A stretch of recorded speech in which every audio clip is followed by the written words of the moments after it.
Ladies and gentlemen, boys and girls, welcome to the That's the Flavor holiday What? What? This isn't the intro. This is the introduction to the introduction to like the introduction. Why? Because I forgot to tell them something? Excuse me, Mr. Producer, you don't get to make that statement, all right? All right? Don't make management's coming, all right? Don't make me bring this higher up. Of course, me being higher up, but don't do this to yourself. You're better than this. Audience, I apologize. This is future Christian here. I guess, who knows? There's a glare in my glasses, a Santa hat on my head. But welcome to a little thing that I forgot to mention before we begin the holiday special. It's kind of super important here. This holiday special has a video element. There is video right now. If you want to watch that video, if you want to watch all the funny bits and everything like that and actually watch us all hang out instead of just listening to it, which I highly suggest and recommend you do, go ahead and search up for the YouTube channel Christian Slider, and it's going to be a picture of me and a banner and stuff that says That's the Flavor. It's all really cool, and that's where this holiday special will be. I would give you just, hey, go look at the link, but unfortunately the channel doesn't reach the subscriber count for me to get a custom URL, but we'll get there one day eventually. So for now, if you guys want to watch the video element, go ahead and do that. It's also going to be in the description of the podcast episode, so if you guys want to go through it that way.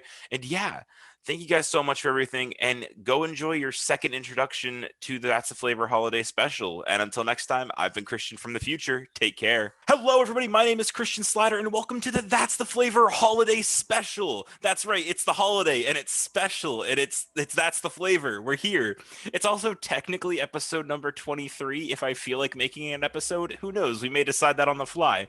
But today I am joined with not one, not two, not three, but a lot of guests that we'll go ahead and introduce here, and we're also going to be checking in with the rest of the guests from That's the Flavor here later on in the episode as kind of like a remote session. And also later on, me and Ozzy are going to be building gingerbread houses, so we're going to be talking Christmas stories, Christmas memories, and a very fun holiday themed question that may get a little heated. But before we move on any further, I want to first off just thank you guys for That's the Flavor so far, and for letting me do it and letting this holiday special be a thing, kind of. And also, if you guys want to stay up to date with That's the Flavor stuff, go ahead and follow at That's the Flavor on Twitter.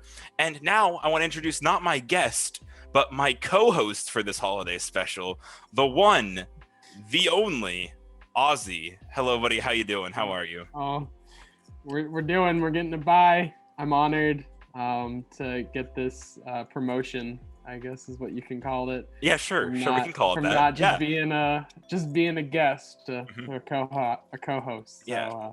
So are you worried for what the producers might say after the fact today? How are you feeling about them?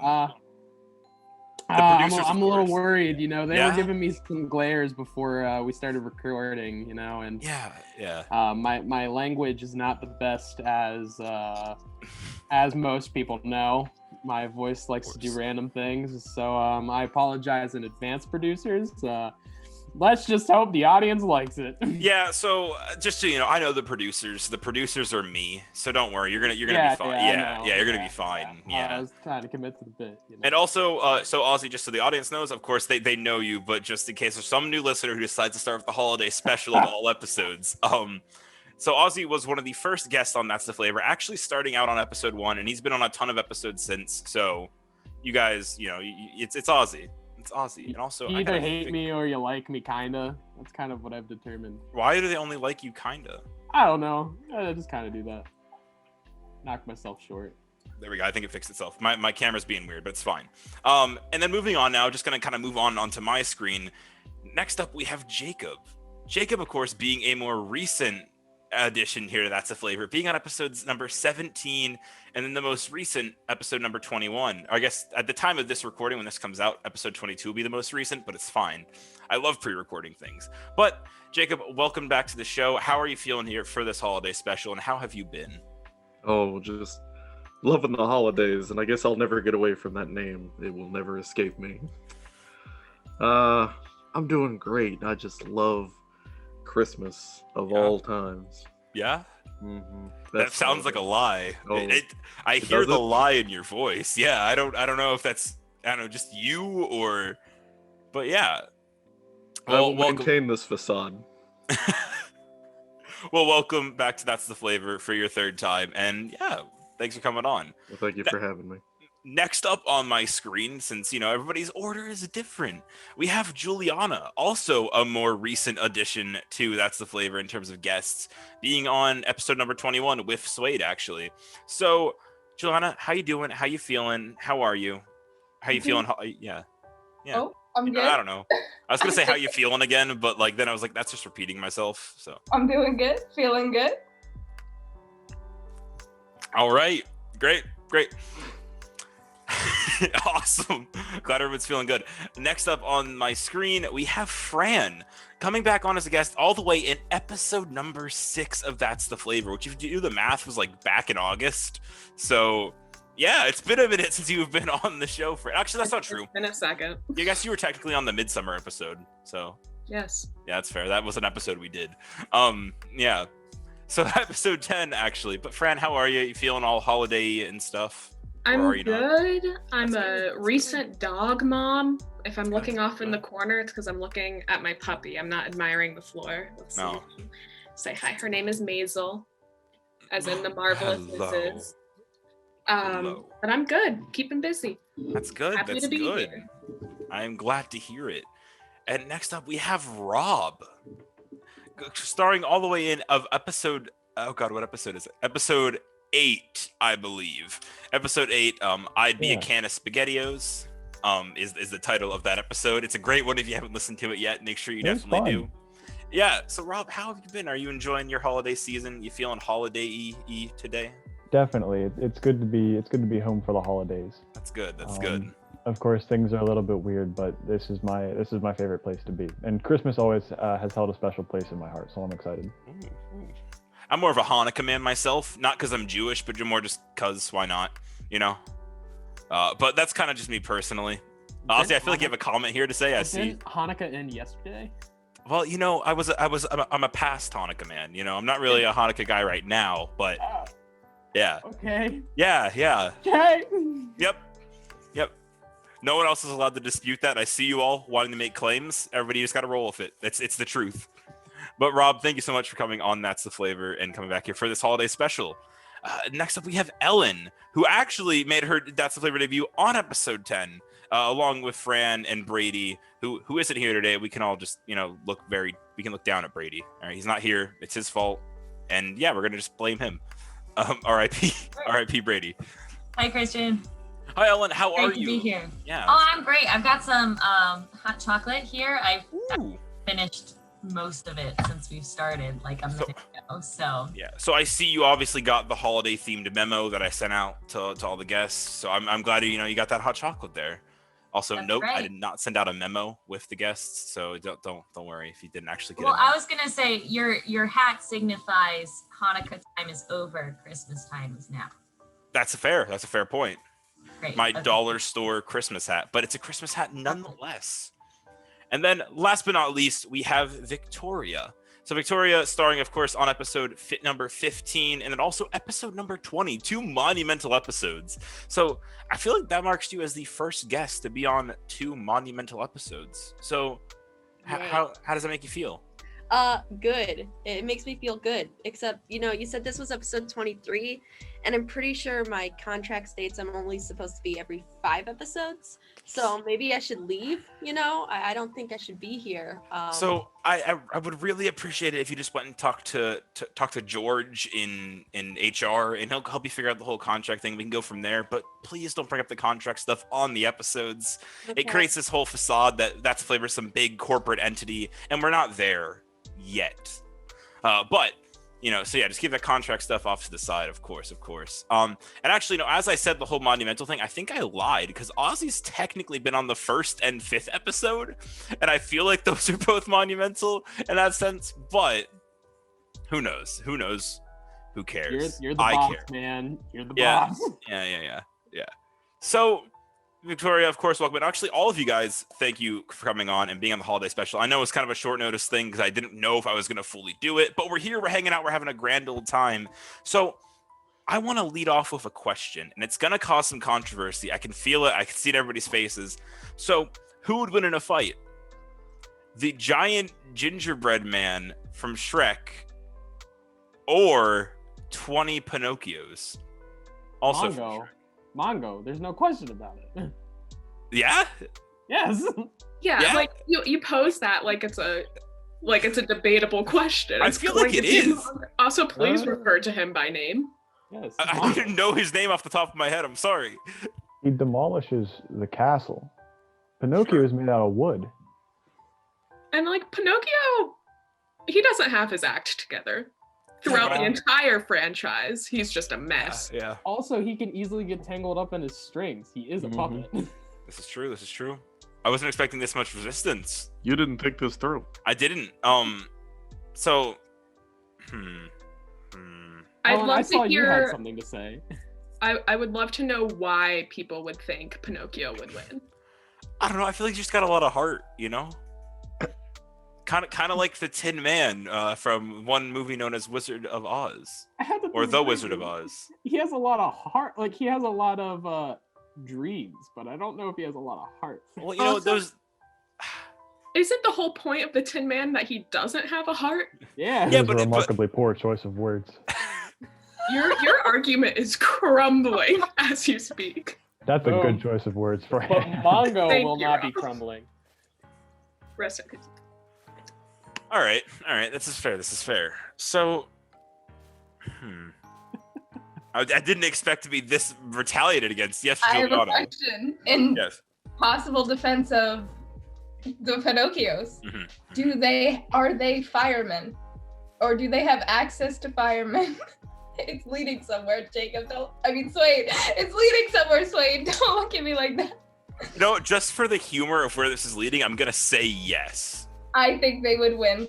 The gingerbread man, get it wet, and it'll crumble. Speaking of cookies crumbling, if you have enough water power and enough water, now this is going along the same lines as if there are absolutely no rules within this match, which if we're going by the there were rules. There Have were you rules ever had gingerbread in the duck and bread match. There are rules there.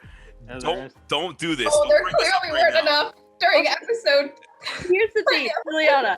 Have you ever had gingerbread? That thing is rock solid. It's not gonna, just with water, it's not gonna take it down that easily. I'm gonna stop you right there. He's a thick Fucking the right amount. It's very clear huge. Juliana did not watch the movie.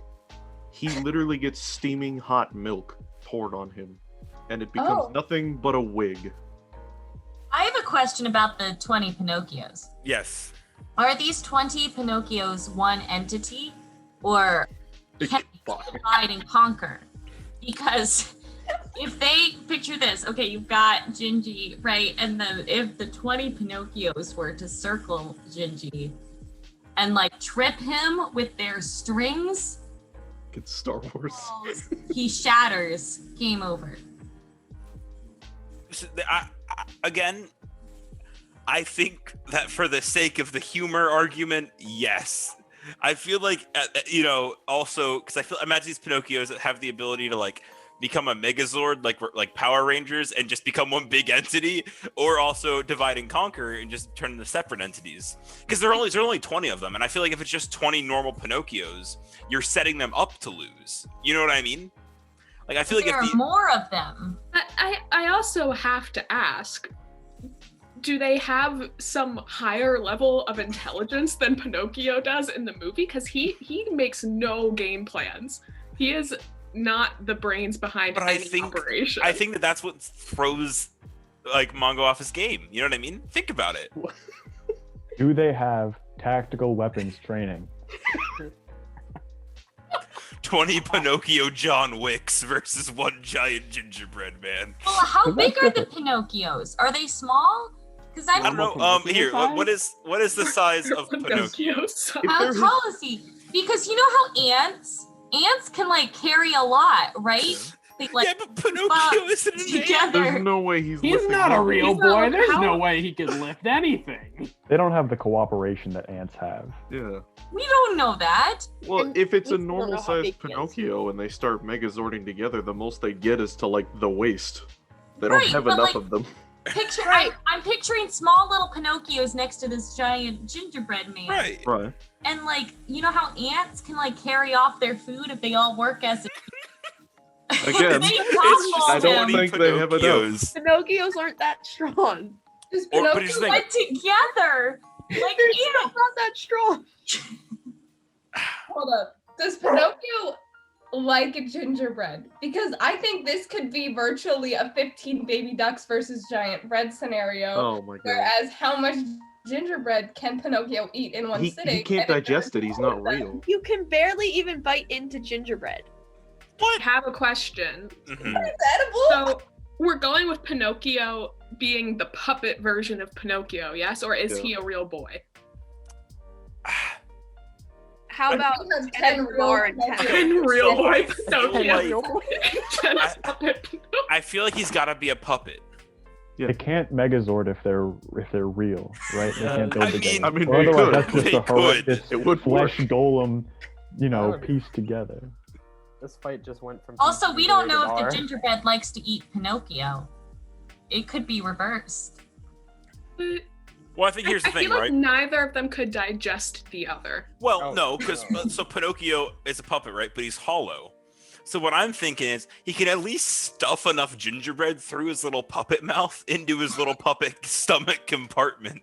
And there's going to be at least enough gingerbread sitting in there. And I think the 20 of them can fill up enough on that gingerbread to at least take out a leg. And then he's going down. Okay, one leg. What's happening with one leg gone? No, he'd be like that guy in Monty Python, but I still have my arms, He'd still be there. Because you're assuming he has a high, I think that he would fall over. And then crush him. But the thing is, I feel like if he fell over, he's not gonna instantly crumble because gingerbread is pretty thick. Like it doesn't just break easily. Here's the other problem: if Pinocchio is hollow, there's no way he has the mass to be able to carry Gingy or Mondo ant style. I feel like if he's a real boy, hollow. I feel like if he's a real boy, that theory also doesn't work because he's only a boy and there's only 20 of them. Well, I feel like either way, Mongo can kick them pretty far. Oh, yeah. And that still has those gumdrop buttons on fire. And can't he just step on them? Yeah. And then ignore that they're friends though in the movie. What makes you think that they're gonna want to fight in the first place? If you put them in a ring, Christian is psychotic. Yeah. Look, in my hellscape of my brain, all right. In the hellscape that is my brain, I pit friends against friends all the time, all right? This is just one of the scenarios. This is a Shrek 6 preview. Christian's actually been drafted to write the next Shrek movie and is just doing some audience reactions right now. Making us do the work. Making us write the story. How old is Pinocchio? I don't know, the age that a boy is? I don't know. Because if he's starting to reach those teenage years, I would be terrified of a flock of teenage boys. That alone would just Oh, all right. I think he's 7. I wanted to be known. I just looked it up. Mongo is 75 feet tall. Oh, Jesus. All right, okay, hold on. Just throwing that out there. Has anyone seen, can I throw in one last point? Yes, one last. There is a Shrek, I believe, Halloween special in which Pinocchio has a central role and he gets possessed. A la, I forget the horror movie where the girl rises out of her bed and her head's twisting around. Exorcist. Thank you. So, would that just be a fear factor? Are we not making that canonical? I don't think it's canonical. 20 possessed Pinocchio. 20 possessed Pinocchios? Can the gingerbread man feel fear? The thought does go out of my mind that if they just all continuously lie, and then their nose gets super long and they just break it off and then so they're gonna skewer the nose. But I still don't think it's gonna penetrate Mongo enough. Yeah. So that in defense of the height thing, I think Pinocchio is pretty tall though in Shrek. He's a boy. He's the height. He's boy height. I'm doing some. He's maybe it's 4.5 feet tall. I've watched it. So while Ozzy looks up that, I want to pivot this to I think a more epic fight, which is still Mongo versus the dragon from Shrek. Then it's the dragon. Yeah, dragon. I think they're comparable in size. Yeah. She can breathe fire and fly. Yeah, but I think Okay, so prone to breaking.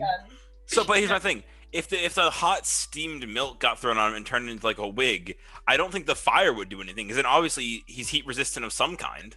But like hot milk is different than fire.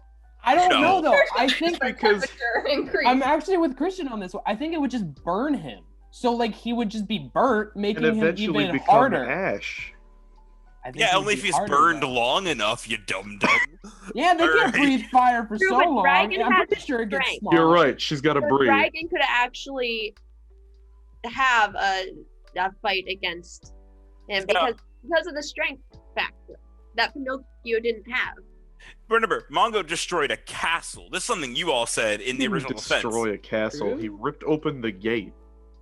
And then his arms broke off. Look, that is tier 1 destruction. Yeah, it's not high on. It's not tier 5 destruction, but it is tier 1. That lower level destruction. All it takes is some cream cheese frosting, and he has his arms back. Did we forget that he fell into the moat, and they basically lost him? Like he died. We don't want to talk about that. Yeah, too soon. It all right. Still hurts. What's that, like 2000 something? All right, too soon. Picks his ass up, flies him to a lake. Done. All right. Well, I will say this: I did do so. I couldn't find the height of Pinocchio, but the height of Dragon is 100 feet. So Dragon does have the height advantage, and Dragon can fly. Mongo doesn't have the dexterity. All right, we know that the dragon is pretty fickle, and there's like a romance, right, between dragon and donkey. What would happen if, say, Mongo tried to woo her? Lure her into a false sense of like comfort and like, something's gonna happen here, and then betrays her. Yeah, actually, this is a classic tale. But she's spicing it up. That's a horrid love story. He loves Donkey. How does he? Yeah. win, so now you're saying that Mongo is a home wrecker? No, this is he destroyed a lot of things in that movie. I mean, where Donkey is not involved with Dragon. Technically, is a literal home wrecker when he wrecks the home of Arquan. Literal home wrecker. I wanted to be put it past him. Yeah, I think it's possible, Ellen. I agree with you here. I think it's there's a lot of scenarios that I feel like could play out here. And we're just looking at all the options, you know? And I feel like this is a possible option. Now, I want it to be known that I went to go look up Mongo's weight. And in Google, I typed mango weight Shirk. And it recorrected to Mongo weight Shrek. But I just want everyone to know what I typed and how much of a failure I am. But I feel like it turns out we're kind of at a standstill here in this argument, you know? And I feel like we're just have to put it away and save it till next holiday, next Christmas. Next holiday. Take a year to think on this. Yeah. Maybe next year the question will evolve and I'll give more Pinocchios. Yeah, he'll add an army of gingerbread men with Mongo and then the Dronkies with Dragon. You gotta remember, Gingy's pretty fierce, and I feel like that. Not the gumdrop button. Farquaad danced his legs in front of him. Yeah, dude. Gingy has seen some shit, alright? Like, yeah, exactly. He's been through the ringer. That's gingerbread training camp. They make you cut off your legs, they taunt you with them just to make you stronger. Oh, all right. Yeah. All right. So we're gonna transition here, audience, and it's gonna be great for you guys too. I'm gonna read a Christmas story. So we have a couple of options here. We have Santa's beanbag, Christmas biscuits, Santa never forgets, which is the description of this. I just want to read it. Little birdie never remembers to do anything his mother asks him until one Christmas. Santa forgets. We have a kidnapped Santa Claus, Santa's scarves and sweaters, 'Twas the night after Christmas. Oh my God, there's one called Did Turtles Have Christmas? So we can read multiple as well too. I feel like personally, after reading that one, I want to start with Do Turtles Have Christmas? Is that okay for everyone? Just wondering where you found these discount Christmas stories. Oh, I very heavily searched for discount ones. I want up with the Santa hat, right? Yeah, it's a little turtle with a Santa hat. So This could prove Turtle Jesus is real, Christian. I hope you know that. I know. You could be blowing the lid off this thing. Also, it turns out there's some short story questions at the end, so be ready to answer that. Question. All right. Let's see here. Greg got up that morning, same as always. He looked around his room with its tall, clear walls and went to get a drink from his dish. As he shook off the last bits of sleep, he looked out his walls to see what the people were doing. They were putting decorations all over the house. Big red and green things that Greg didn't understand. In particular, a lot of them seemed to show a big fat guy in red pajamas and a white beard. Molly was asking her big sister Mabel a lot of questions. Is he really gonna come tomorrow night? Of course he is. You wrote him a letter, didn't you? Yes, but are you sure he read it? I told you, Molly. Santa visits everyone who writes him a letter. But how does he do it all in one night? Magic, of course. I don't know exactly how it works, but I think he can freeze time or something. Wow! There were a lot of words that Greg had never heard before. Okay, I want to pause here. So Greg the Turtle, is this man just wandering around a house? Like, and I guess, does he have human owners? Like, that's the vibe I'm getting, and he's just wandering around the house freely? Is it not a family of turtles? I don't think it's a family of turtles. I think it's a human family and then one turtle named Greg. From what I'm understanding, it's a pet turtle in a tank. And the tank must be in some central location. That sounds like a terrible place to put your turtle. It's gotta be near a window though, because like he looked. Didn't it say something about a window? Maybe it didn't. Wait, the Maybe turtle I'm can not paying speak. attention. No, I don't think we have. I think the turtle is just looking right now. I don't think he has said anything. Well, then who's talking to the turtle? No one's talking No to one turtle. It's him listening into the two sisters talk. Oh, I missed that part. God, pay attention. You're gonna fail the questions at the end. Come Are on. there pictures that wait. go along with this story? All right, but for now, Maybe let's get a turtle ball. maybe. So much like a hamster ball, but for their pet turtle. But for turtles. All right. So let's continue on here with the story. There were a lot of words that Greg had never heard before. Santa, Christmas, Rudolph, some king or other called Nat. It was all very confusing to Greg. Luckily, later that day, Molly reached into Greg's room and picked him up to show him something. Look how beautiful our tree is, Greg. Greg looked and saw a large evergreen tree inside the house, covered in lights and other ornaments. He had to admit it was beautiful, but he didn't exactly know what it was for.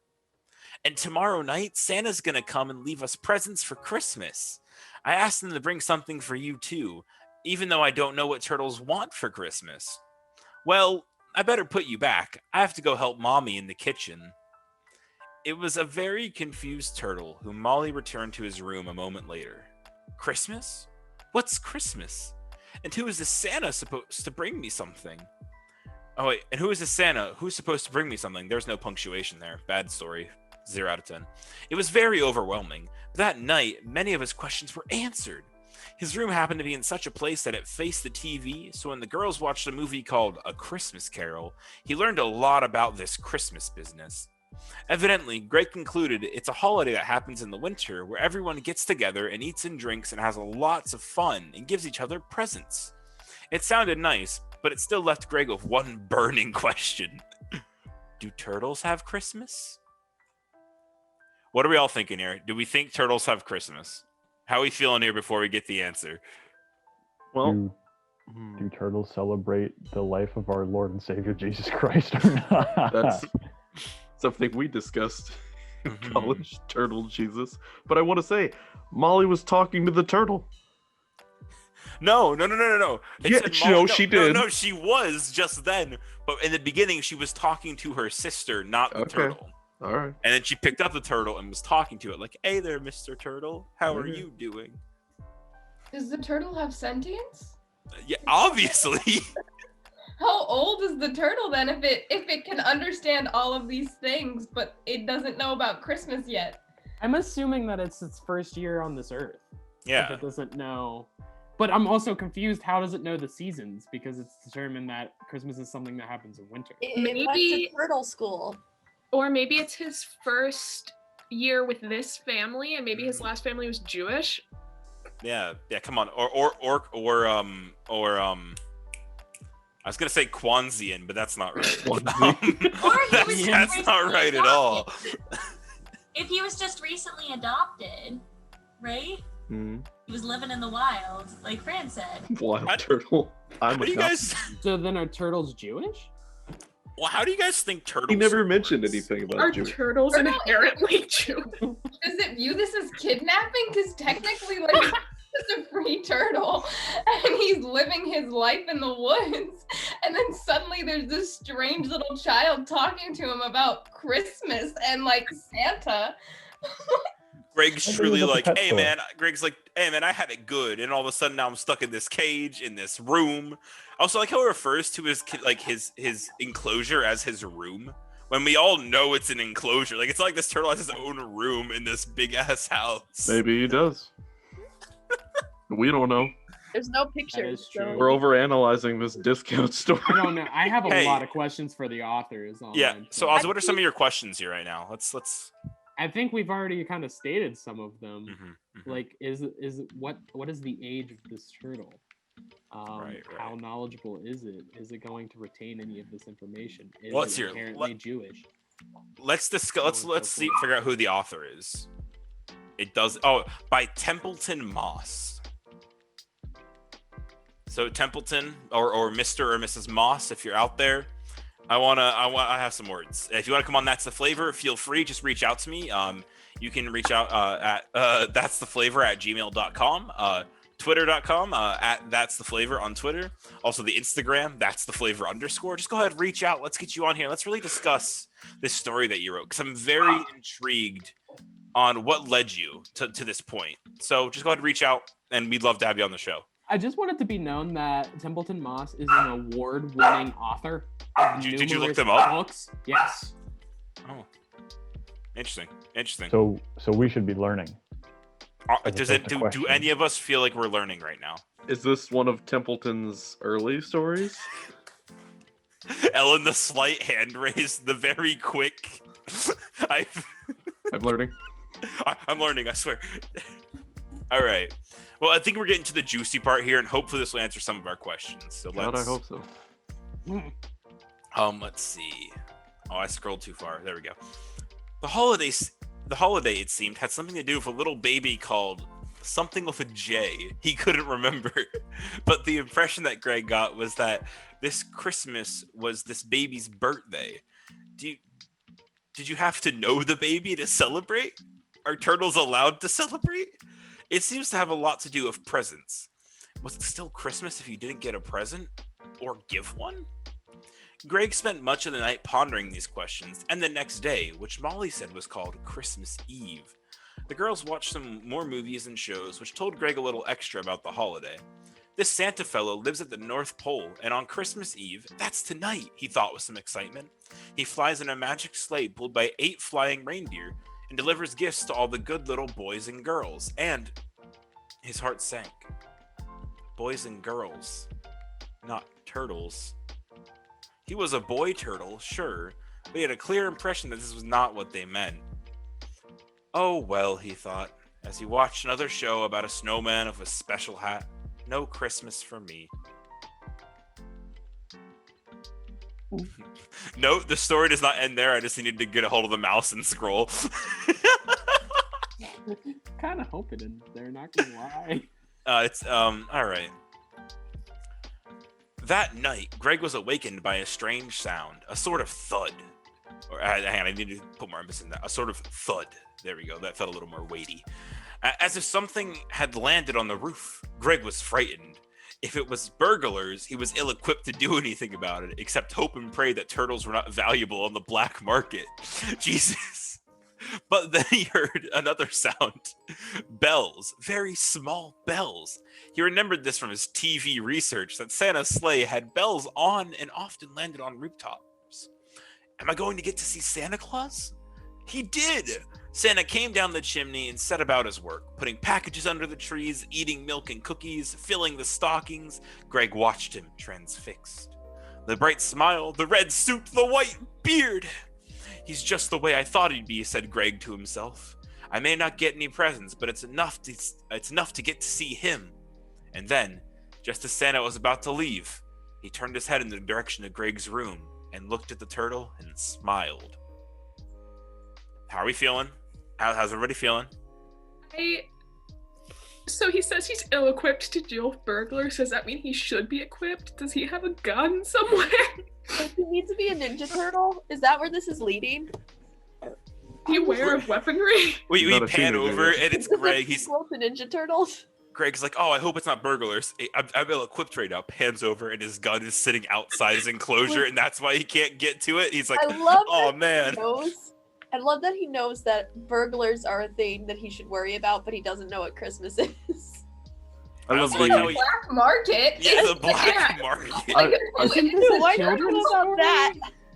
Yeah, He's just like- Why does he know about that but not Christmas? I really want a Rough twist movie. ending where Santa looks at him. He's like, "You'd make a lot on the black market." Is this like one of those, horror things that starts out like fun? No, I promise you it's not as far as I know. I promise it's not as far as I know. So I know really, I haven't pre-read this book. no, I didn't. We're just gonna fly in here. Sure. So I want it to be known that here's where I think this is ending. I think it turns out that Rudolph has passed away, and Santa needs a new Rudolph, and it's gonna be Greg the Turtle flying at the front of the Rudolph Well, area. what does Greg have to offer? He doesn't even know what Christmas is. At least Rudolph did. He'd be equipped He's to learning. do burglars. Apparently, he has experience with the black market, so that's something. Apparently, he's also pretty young still somehow, and turtles live forever, so he'd have a good Rudolph replacement for a long time. Did his owners buy him off the black market, and that's why he knows what the black That's why market he knows. but So- not Santa. In this universe where maybe he has a gun, but it's outside his tank, and also Rudolph mysteriously died, I'm reminded of the new Taylor Swift lyric where it's like, I think he did it, but I just can't prove it. I think that Greg killed Rudolph. That's why So- he doesn't know about Christmas. He was just hunting for sport. He didn't know he was gonna ruin Christmas. Rudolph fell down the chimney, and he's like, "Burglar!" Don't sell me on the black market, please. Oh, God. Either that, or he killed Rudolph, and I was just trying to play dumb. Mastermind. This is his testimony. Is book 2 the court case? I feel like I need to write a book too. But that's It's the called flavor Turtle special. Crime and special. Punishment. Turtle Crime and Punishment. And there's also in the prequel, the Turtle Bible. Which, Julian, I'm going to talk to you. I feel like that's one that you could probably handle. I feel like you're good in that. Yeah. I've already started writing it. You don't need to. Oh. You don't need to pitch me anything. Although Okay, I'm alright. pretty sure this book confirms that Turtle Jesus is not a thing because he couldn't remember Jesus's name. Like he Or- literally, it started with a J, I think. We've played around with the idea that he is Jewish. Wait, that wouldn't make sense so much. So Juliana, Back to do G. you know? Maybe he's an atheist. I don't know. Maybe no one. Also, he's just young. Maybe, and who knows how young he was whisked away. Maybe he didn't have But time he to has learn a about- gun. Yeah, so That's maybe that's he's not a canon. turtle That's a Jesus. theory. The gun is a theory, not canon. All right, No, let's he get has that a straight. cannon. Well, so is Turtle Jesus, and we're disproving Turtle that. Jesus be packing. I'm just gonna pivot. What if Mungo killed Rudolph? Oh my God! Just batted him out of the sky. Oh, hi, Ralph. Hi, buddy. How you doing? Versus That's Oh, good. hi, Mark. Oh, hi, Mark. How you doing? Hey, man. So let's finish up this story here. So I have a question. Is Oh, Ralph okay. is Ralph a non-human animal, or is there someone like a person sitting next to you who you just addressed as Ralph? No, Ralph is my dog. Gotcha. Okay. Here, wait. Wait. Ralph, you want to be on camera? I believe you. He gave me he kind of shook his head no. Okay. Okay, so let's finish up this story here. Let's find out the real meat of this. Let's see. Well, hello there, Greg, he said as he walked over to him. You don't remember me, do you? Well, you wouldn't. I guess you were so very small when I brought you here. Oh my god, the plot thickens. You see, you were Molly's Christmas present last year, and she asked me to make sure you got a present this year. Don't look so surprised, said Santa, kindly at Greg's reaction. Didn't you know? Christmas is for everyone. And you'll get a present too, but only if you go right to sleep. Now, rules are rules. If you want your present, you'll just have to wait till morning. Greg shut his eyes obediently and tried to fall asleep. That's better. Now don't open them till tomorrow. And Merry Christmas, Greg.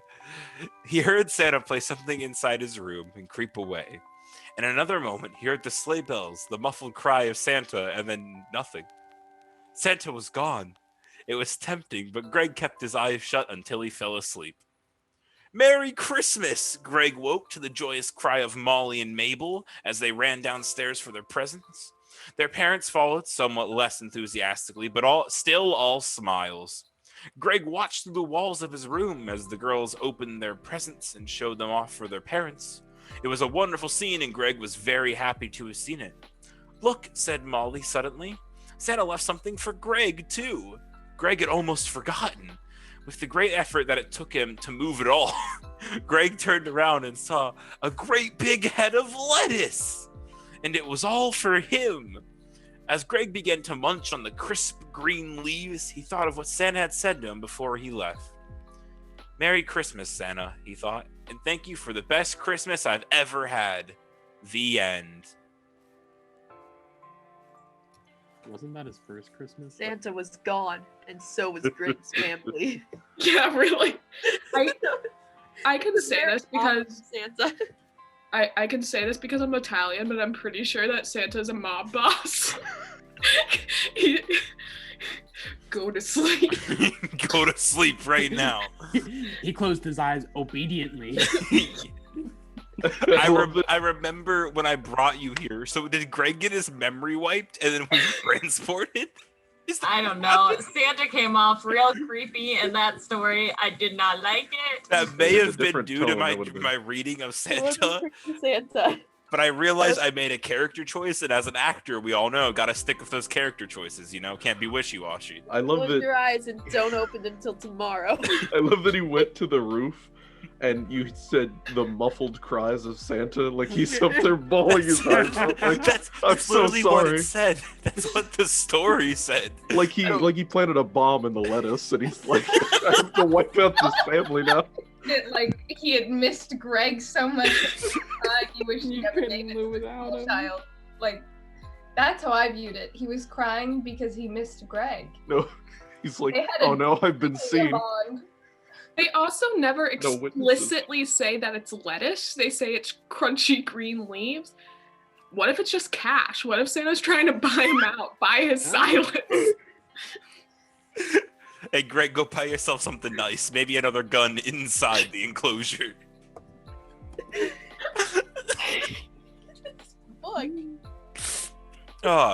So you know what?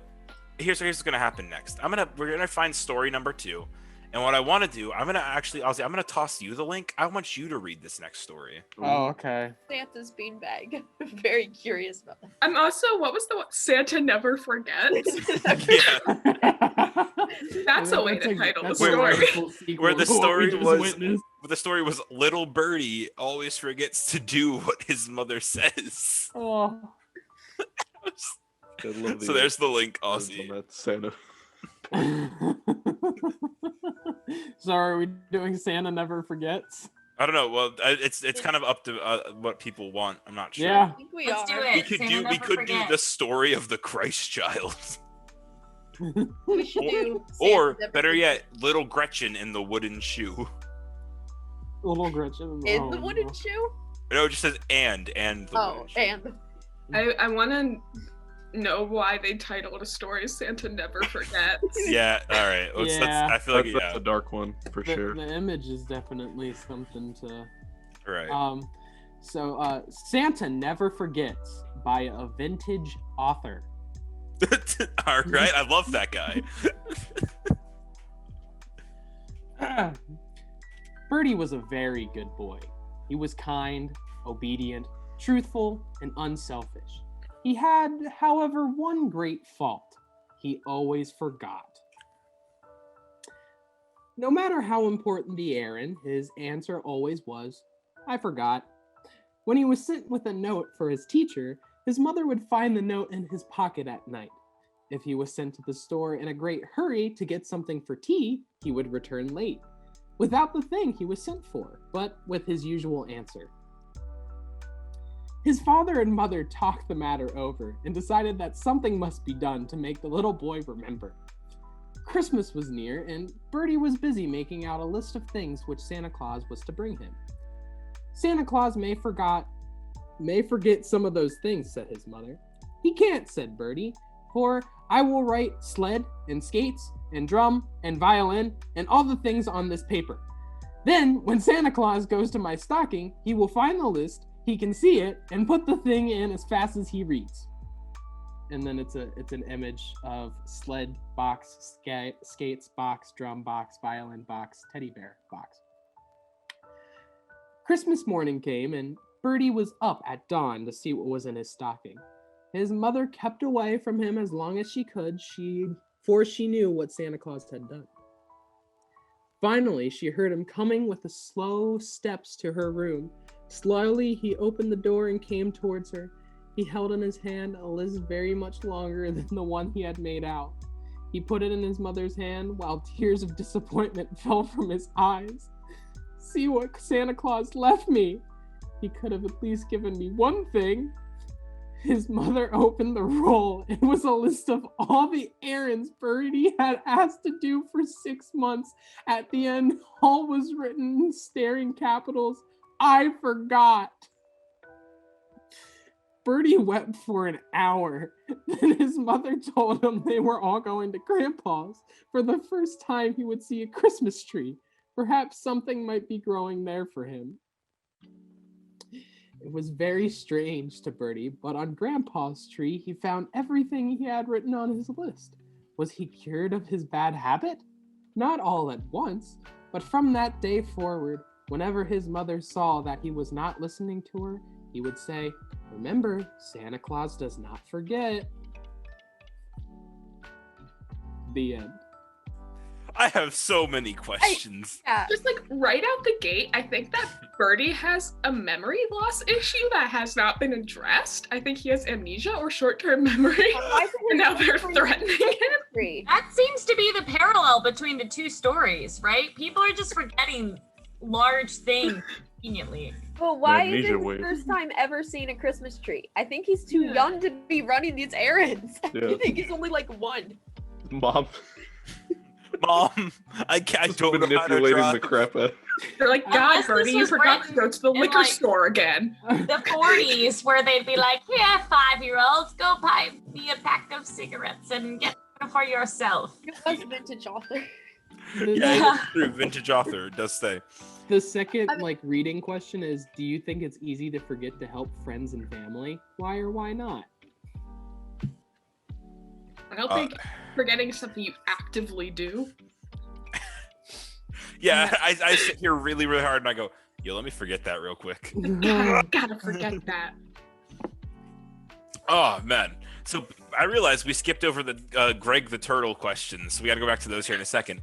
But before we do, I want to remind you guys that, because I did at the beginning of the episode, so we're just going to throw in this thing now. Why not? So just a reminder that this episode of That's the Flavor, the holiday special, is the first That's the Flavor thing with video. So if you are currently listening to it on your favorite podcast platform, you can go ahead and find it at the YouTube channel known as Christian Slider. It'll go ahead and be up there for all your viewing pleasure. You can see all of our beautiful faces talking, hanging out, having a good time. So yeah, it means you'll be able to see Ozzy, Jacob, Fran, Juliana, Rob, Victoria, and Ellen, and of course everybody else is going to be here on this holiday special. So yeah, you can also see me and Ozzy build gingerbread houses as well. So make sure that you guys go check it out there. And yeah, because there's probably going to be more That's the Flavor video episodes, I would say. So consider them, they're going to be kind of a normality now. But yeah, and on that note, let's talk about the Greg the Turtle reading questions. So, where did the story go? Where did the story? Found it. There's the story.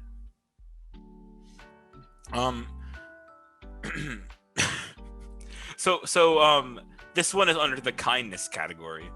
Santa chose a present for Greg that was just perfect for him. Being cold hard cash. How do you think is the best way to choose Christmas presents for the people we love? Ellen, I'm gonna start with you on this one. I was muted. Could you repeat the question? Yes. I was checking my phone. Santa chose a present for Greg that was just perfect for him. How do you think is the best way to choose Christmas presents for the people we love? Well, I think Santa teaches us a valuable lesson in this story, which is the fact that the present of food is always welcome. I Fair point. personally choose lettuce. That seems to be a weak. I mean, if you're a turtle, I guess. I mean, he could have given him spinach. That's like a little fancier kind of lettuce, right?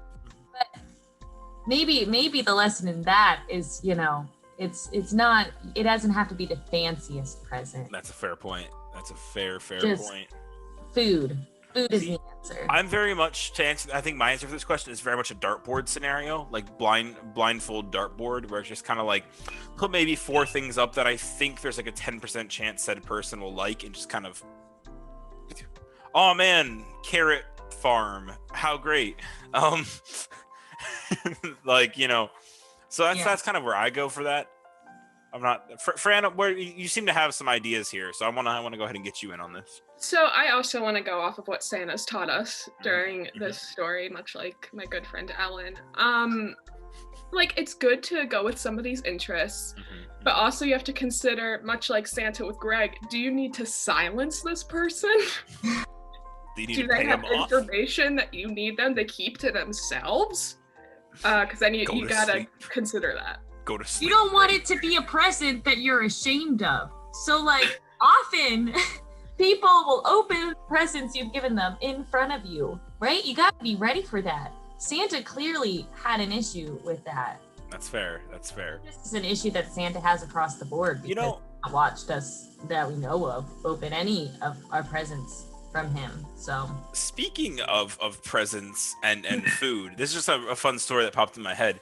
Didn't you get bread for Christmas that one time, Ellen, from a classmate and a friend of ours? Yes. Yeah.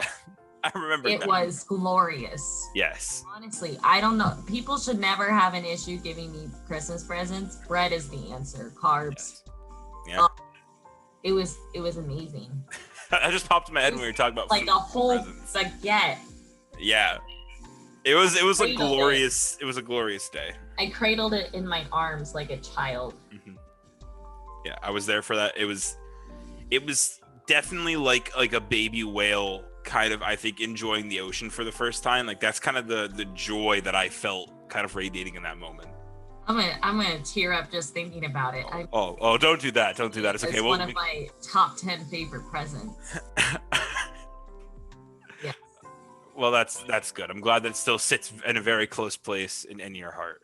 Yeah. So the second question, which I think is a little more ominous, and I think a little just it's definitely way more harsh, I think, than it needs to be. Do you think animals should also celebrate Christmas? Why or why not? So where do we stand on this? Where do we think? I say, just to kind of start off with a blank, I say no. I think that when it comes down to it, I think no. So you're not gonna give Ralph a present? Well, Ralph can get a present, but it doesn't have to be Christmas related. Well, that's the thing, is like, are we talking about like actual Christmas, like the religious holiday, or are we talking about the very commercial? Well, I look at it in the sense of, can they intellectually understand Christmas? You know what I mean? So, like, with Maisel, right? Right. The sweet puppy. She has a Christmas stocking. She's gonna get little prezzies. Do I expect her to understand the concept of Jesus Christ? Do you? I'm not gonna say no. No, especially because I named her after a Jewish woman. Yes. But that's my point. Like, I don't think you can truly celebrate something if you don't understand it. Yeah, you can go ahead and get the presents and stuff, but I don't think intellectually. I dropped the cap to my drink. That's why I was. But I don't think, like, yeah, you can go ahead and give them presents and stuff, but I don't think if you can't intellectually understand something, you can't celebrate it. See, now I posed the question in that story. Greg the Turtle obviously had a conscience. So if he watched a movie that explained like the meaning of Christmas, like the religious holiday, then he would understand. So then, and I'm saying this for my pups, you know, sometimes something interesting happens on the TV and they'll watch TV with me. I don't know if they're understanding it. So like, what if they do? We just have to show I mean, that's them fair. something. That's fair. Ralph did watch a wolf pack hunt an elk one time. So I'm not sure how much of that rubbed off on him, but I'm kind of worried.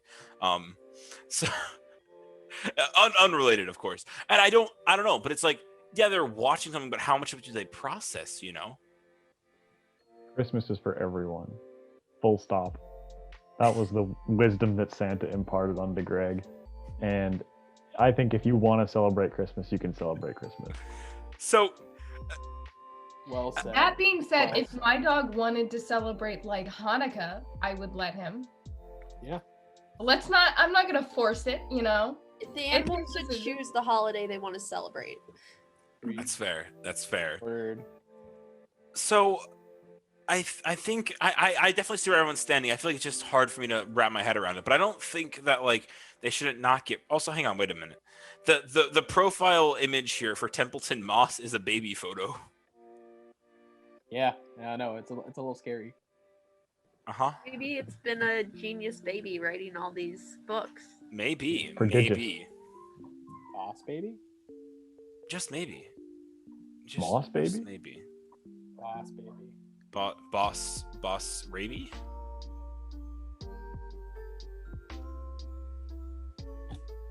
So, on that fun note, let's just, let's hang out. Let's go ahead and Oh no, I know. I've seen your names. I'm just not mentioning it. I'm not giving you the time of day. I'm not mentioning it. I was gonna make it a really fun unspoken joke, but Juliana, you just ruined it. Wow, I can't believe you do such a thing here on this precious That's the Flavor. I didn't speak it. I privately messaged you. That message was sent only to you. Oh, well, it's too late now. I ruined it. I was gonna say he's recording, which means it still pops up. Yeah. I did not think that. You tried and you failed. You can cut it out with editing. I don't wanna. That means more. Here's the thing. I could, but that means more work for me. It's too late. The damage is done. Yeah. Even if it was sent through text, it's still unspoken. It's just now untexted. Well, now it's spoken because he spoke it. That's true. That's true. So what I want to do here is I want to wind down with a really close to home story, something that closes out, bring us all together here for this holiday cheer. And for this, I'm actually going to go ahead and pivot over to Juliana, who has a really good, close to home, heartwarming Christmas story prepared. And Juliana, I'm going to let you kind of take this part away here to bring it home. Am I supposed to? Is this the cue to improv? Juliana, please. It is the cue to improv. Please take it away, Juliana. Thank you. Thank you. Cool, Thank you. Cool. No, it was good. I don't think anyone can tell that it's the cue. Yeah. No one realized. We're good. I think we're good.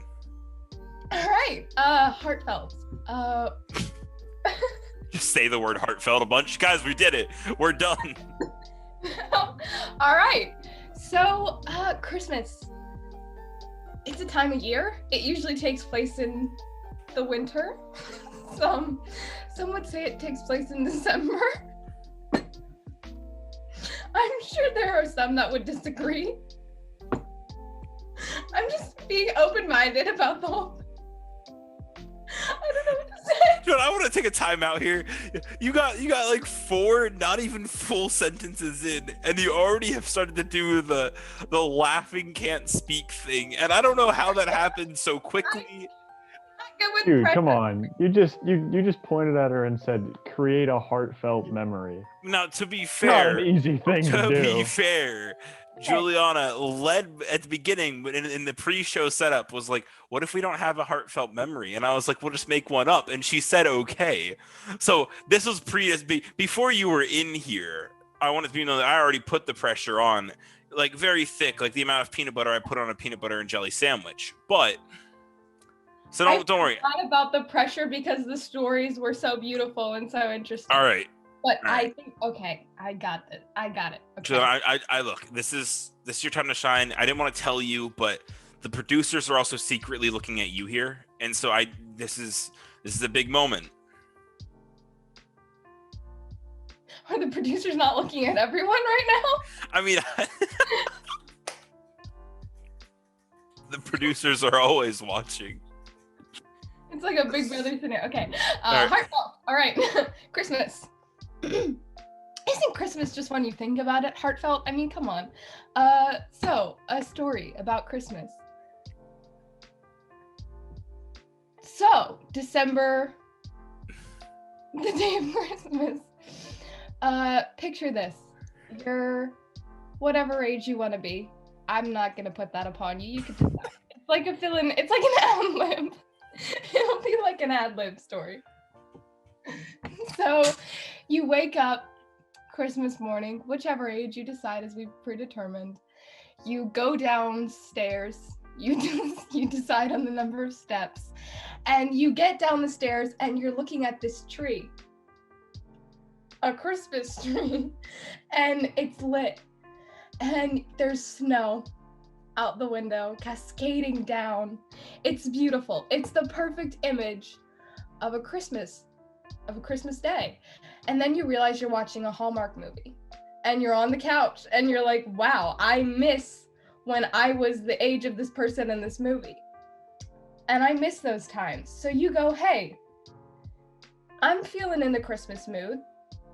Now it's July at this point, so it's kind of hard to get in the vibe, but you miss Christmas. So you call your mom and you're like, hey, Mom, let's get the band back together and have a Christmas dinner. So you do. And there's a tree. It's not a pine tree. It's whatever tree you choose. Again, this is the part where you ad-lib. And it's decorated. You're hanging up Christmas ornaments together. And you and your mom just look at each other in the eye. And you just start to cry. And you go, Mom, I know I haven't spoken to you in 23 and a half years, but I just want to let you know that after this Christmas, we're not speaking for another 23 and a half.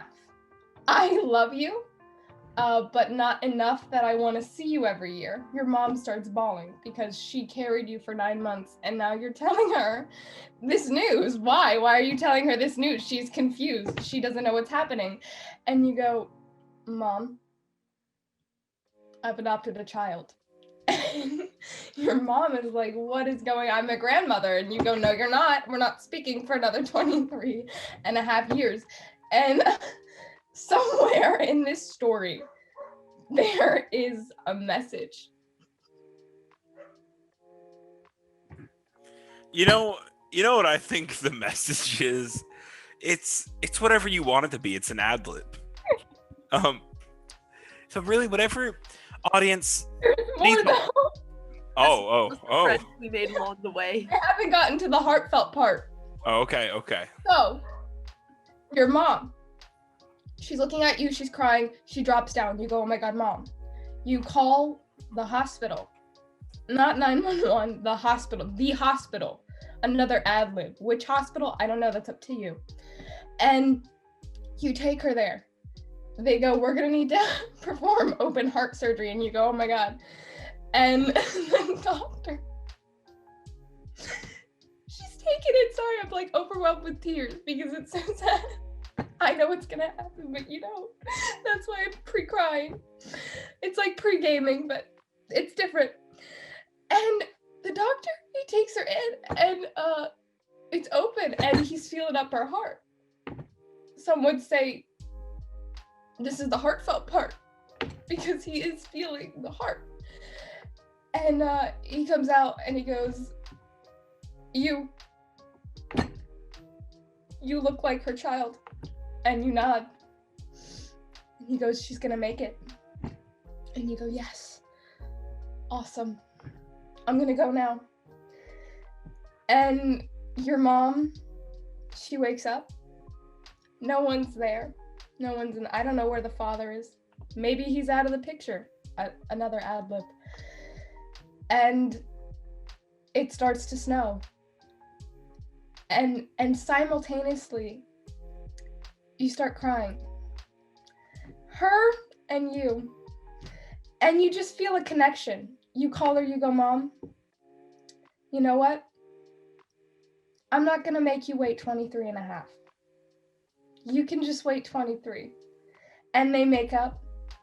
They have a wonderful conversation. And their relationship is repaired. And that's the end of the story. Now, once again, there's a message in there. And yeah. Oh, wait, Mom, come back. Do you have anything you want to say to the That's the Flavor audience this holiday season? She said no. Sorry, audience. Hey, other mom. Ozzy says hi. She said hi. Yes. So, audience, to kind of bring this chapter of the That's the Flavor holiday special to a close, I want you to go ahead and take whatever you need from that story and use it. Use it to your best ability this holiday season, this Christmas. And, maybe share this holiday special with your family instead of watching Rudolph or Frosty the Snowman or Jack Frost, the movie with that snowman that comes to alive, played by Michael Keaton. Just watch this, listen to this, and know that you did your best this year. And on that note, we're going to bring this part of the That's the Flavor holiday special to a close. Obviously, we still have some more stuff, such as more people to check in with, gingerbread houses to make, and everything like that. But, Ozzy, thank you for co-hosting with me. Yeah, of course. That's good. Sway, thank you for coming back on the show. Thank you for getting the name right. Juliana, thank you for coming back on the show. Is no one else gonna have to tell a heartfelt Christmas story? Nope. Nope. I tricked you and I'm okay with it. Fran, thank you so much for coming back on That's the Flavor. Hey, anytime. I had a blast. Yeah. Rob, thank you so much. Well, you're welcome. Ellen, thank you. Thank you. I've run out of cocoa, so That's all right. I think we timed it just properly then. Get that refill. it's time. And then Victoria, thank you as well for coming on the holiday special. Thank you again. I couldn't unmute my mic, but there we go. I mean, of course, the audience, you guys know how important you are to That's the Flavor. But honestly, without guests and without my friends, this show wouldn't work. It wouldn't be half the show it is. So honestly, thank you guys so much for being not only coming on the show, not only coming on today, but also just being a part of That's the Flavor in general. Because, yeah, it's something I really enjoy doing. And without you guys, it wouldn't be a thing. So, an audience, of course, as I just said, I love you guys as well. I hope you guys enjoyed this part of the holiday special. And yeah, we're going to go ahead and pivot into probably, I think, because I'm going to be editing this in post, probably some more guest interviews, maybe. So we'll go ahead and check in with the rest of the guests here for That's the Flavor. And if that doesn't happen, then we're going to be doing some gingerbread house building. But yeah, thank you guys for tuning into this part of the holiday special. And I will talk to you guys in literally like a second when this transitions right now. Editor, Quick. Someone get the Where are tape. the new people? Get the tape. Where are they? Hello, everybody. It's me, Christian Slider. We are here with one of the other guests here from That's the Flavor that we're checking in with. So you guys know we already went through the whole big bit of a bunch of people all on at once. So now we're going to be starting off by checking in with Matthew. Matthew, if you don't know, debuted here on That's the Flavor on episode number 3. And then, of course, was on episode number 8. And also, I think 7. No, it wasn't 7. It was 8. Then also recently on episode number 18. He's been around a lot. He's here. He's a great friend of mine. And yeah, we're going to check in with him here for the holidays. So Matthew, how have you been? And also welcome back to That's the Flavor. It's always great to be here. I've been doing pretty well, actually, I'd say. That's good. Finished the semester. Yeah. How's the gopher farm? Doing well. That's good. Although I'd prefer to keep that under wraps for now. Oh, I apologize. So no gopher farm then. Sorry, audience. You heard nothing. Definitely not. Yeah, nothing. So first off, you guys, it's a holiday special. And so, yes, I think whenever I recorded the main section yesterday, we were talking about kind of Christmas stories and stuff like that. But I really want to ask you a deep intellectual question here. So we all know that Santa's sleigh is powered by reindeer that can fly. But I want to know if there's an animal that you think is more efficient or that would be more efficient than the reindeer. Because I'm thinking I don't know, a flock of toucans. Well, humans evolved so that they could run for, not necessarily the fastest, but they could go the distance. That's how they hunted their prey. They would just tire them out. So, if reindeer can fly, I don't see why humans can't. So it would help with, going the distance. I mean, he's got to get that sleigh around the whole world. This is true. It's honestly not the answer I was expecting, but I think that scientifically it's the best option. I mean, he's really got to go the distance. Right. Yeah. I mean, he's got to.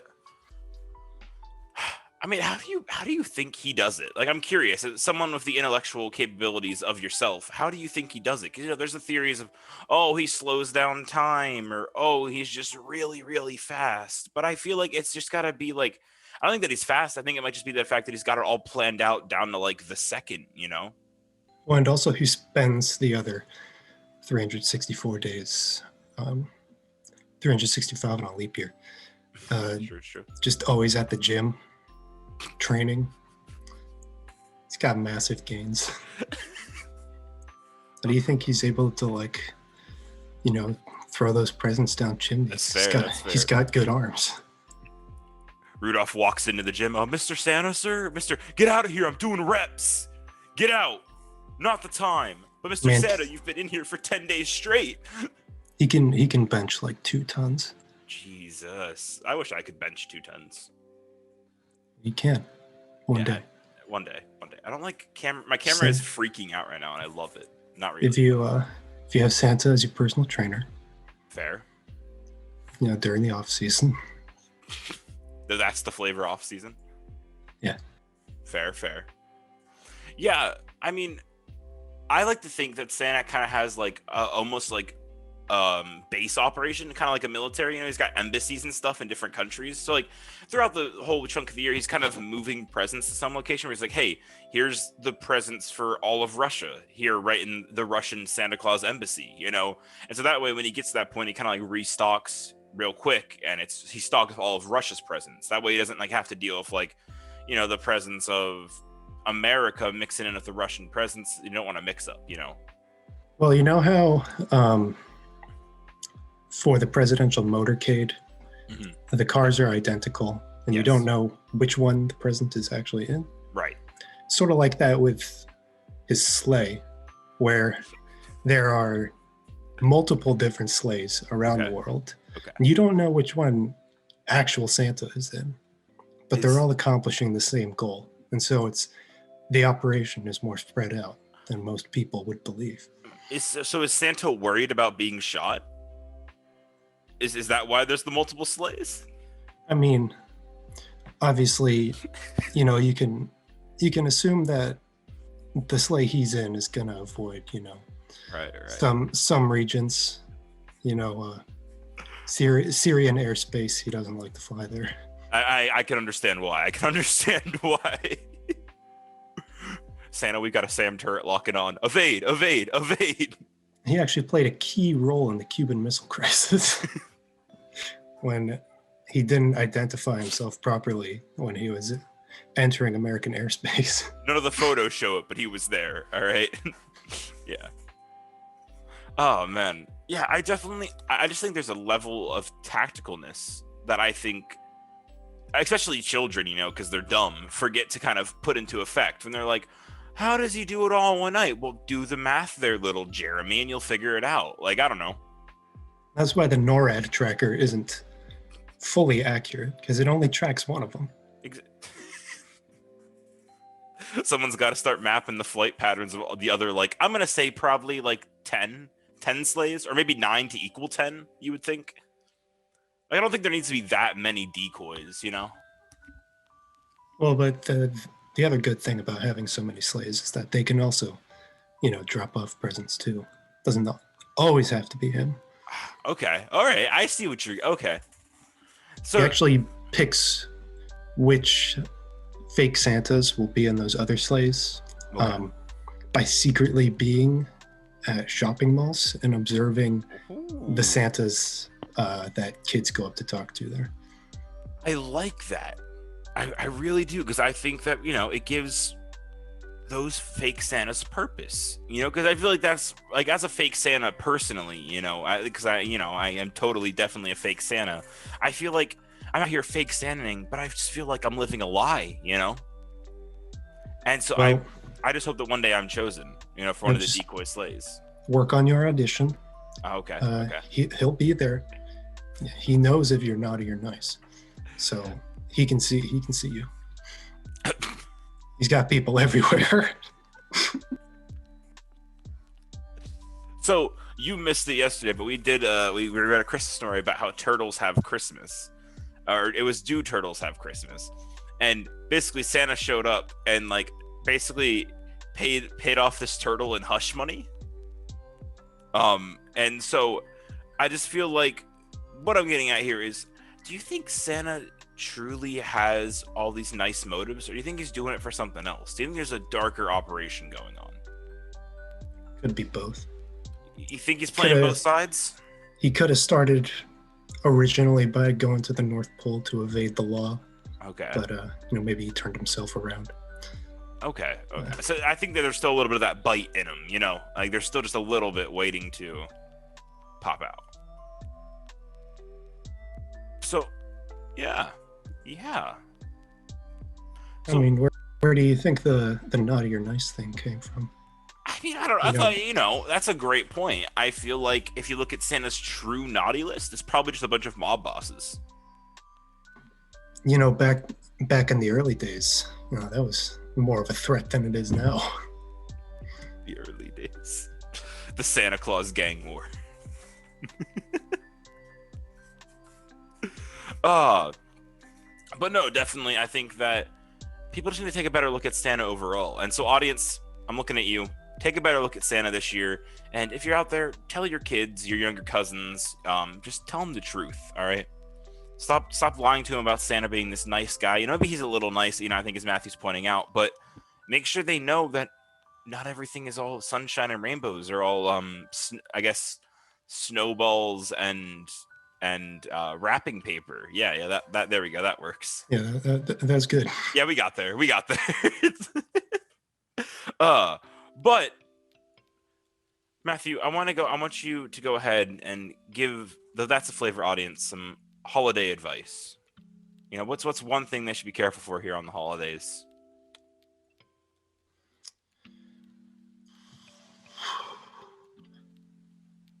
Spread out the eating over Yeah. multiple days. Yeah, you think so? You don't want to do it all at once. Yeah. I guess that makes sense, because Thanksgiving is literally so close to Christmas. And it's like we already do all that huge eating on that one day, and I feel like to do two of them, it definitely probably throws off the equilibrium of nutrition. It at least makes a lot of sense for me. Apparently, over the general Christmas time, Danish people gain like 10 pounds. Oh. Yeah. All right.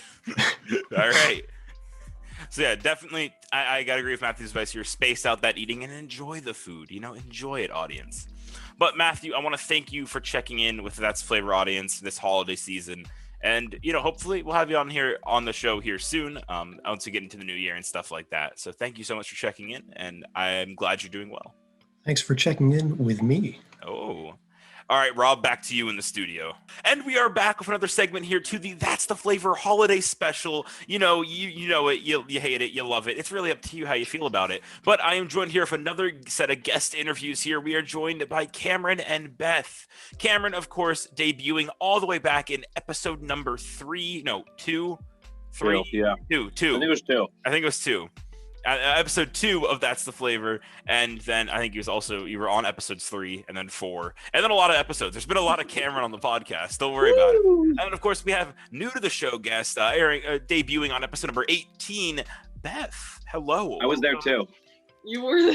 Yeah, Karen was there. That was a 3-person episode, just inconsequentially. It was a good time. But welcome to the show. Welcome to the holiday special, I guess, actually. So, Cameron, I'm going to start with you. How have you been? How are you doing? Yeah.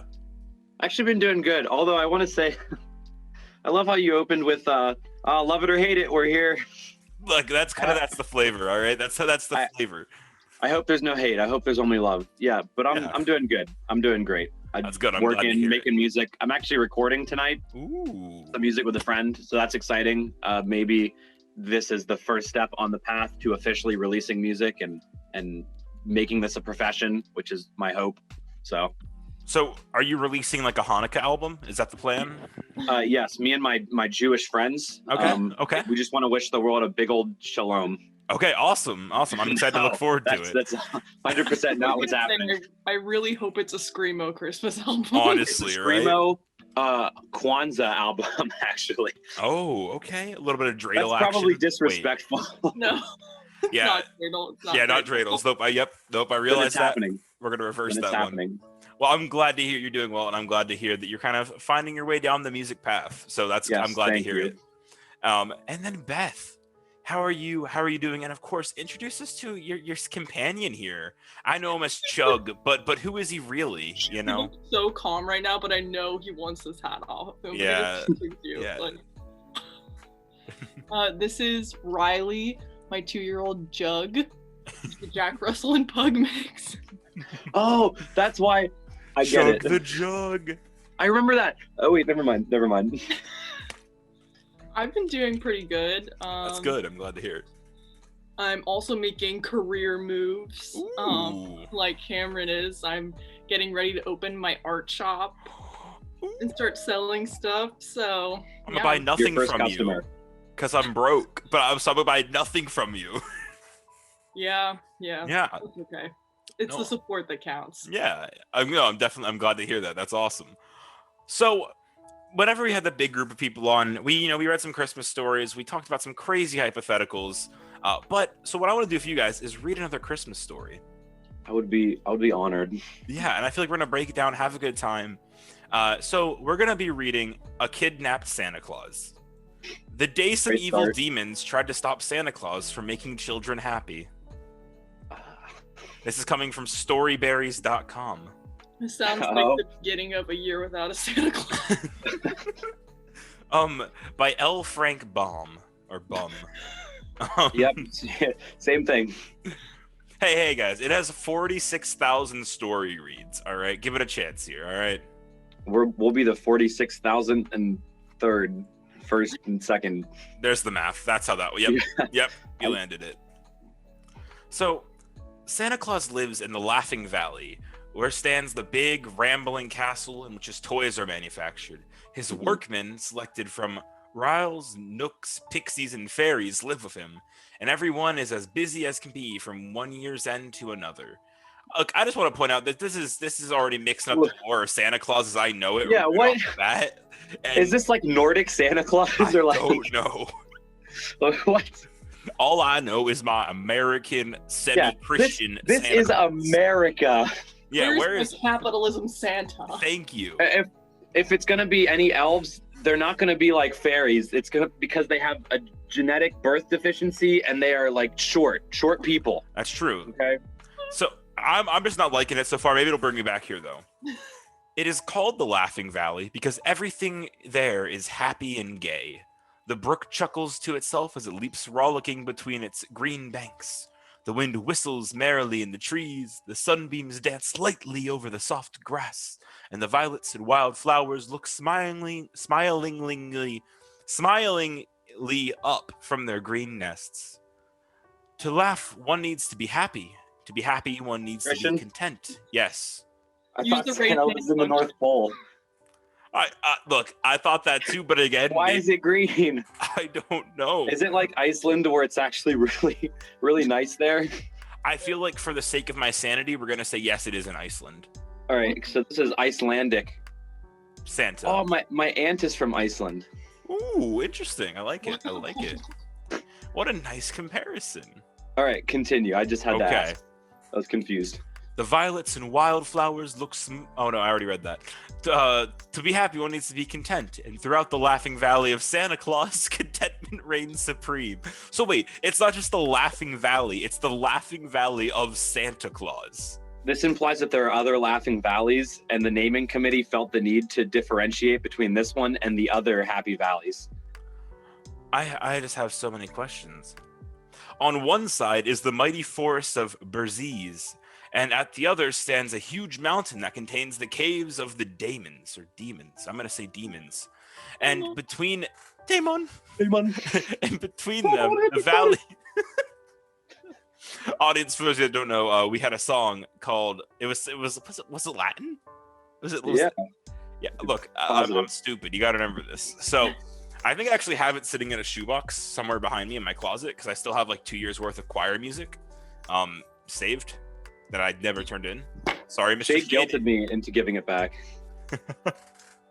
I found Made It Cool more the other day. So actually, you know what? I might still have some of that music because he said that was my graduation gift. I could keep all the music that I owed him money for. That's great. Which was like 3 years worth of music. It was like $100-something. Yeah, I mean, here's the thing, Cameron. What's stopping us from just doing recordings of the choir music? Copyright infringement. Not if we release it under fake names. They can't track us. That's true. We'll get dead phones and whatnot. We can communicate with those. They can't trace us. Exactly. I'm down. So, let's see. In between them, the valley lies smiling and peaceful. One would think that our good old Santa Claus, who devotes his days to making children happy, would have no enemies on the earth. Mm-hmm. And as a matter of fact, for a long period of time, he encountered nothing but love wherever he might go. But the demons who live in the mountain caves grew to hate Santa Claus very much. And for the simple reason that he made the children happy. Jesus. The cave of the demons are 5 in number. A broad pathway leads up to the first cave, which is a finely arched cavern at the foot of the mountain, the entrance being beautifully carved and decorated. In it resides the demon of selfishness. Back of this is another cavern inhabited by the demon of envy. The cave of the demon of hatred is next in order, and through this one passes the home of the demon of malice. What is this story? Is this the beginning? Isn't this the intro to Shazam? I pulled up just a really crappy children's story Christmas time internet story page, and this is what we get. Sounds like a fanfic for Santa Claus. It does, dude. I didn't know that we were on fanfiction.com. Also, hat change. Ooh, look at him. What up? He's so happy about it. He's so happy, right? He passed the fit check. Yeah, he looks so happy.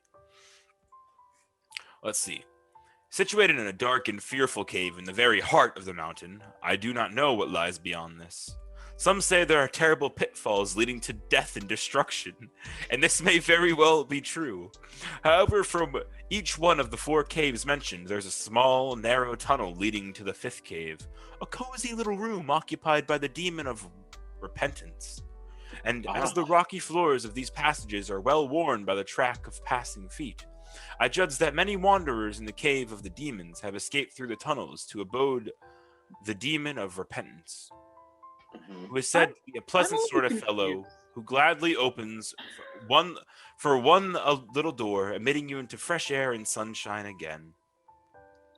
Why is he a demon if he's embodying repentance? Because to repent, you must have sinned. Yeah. So is Santa Claus Jesus?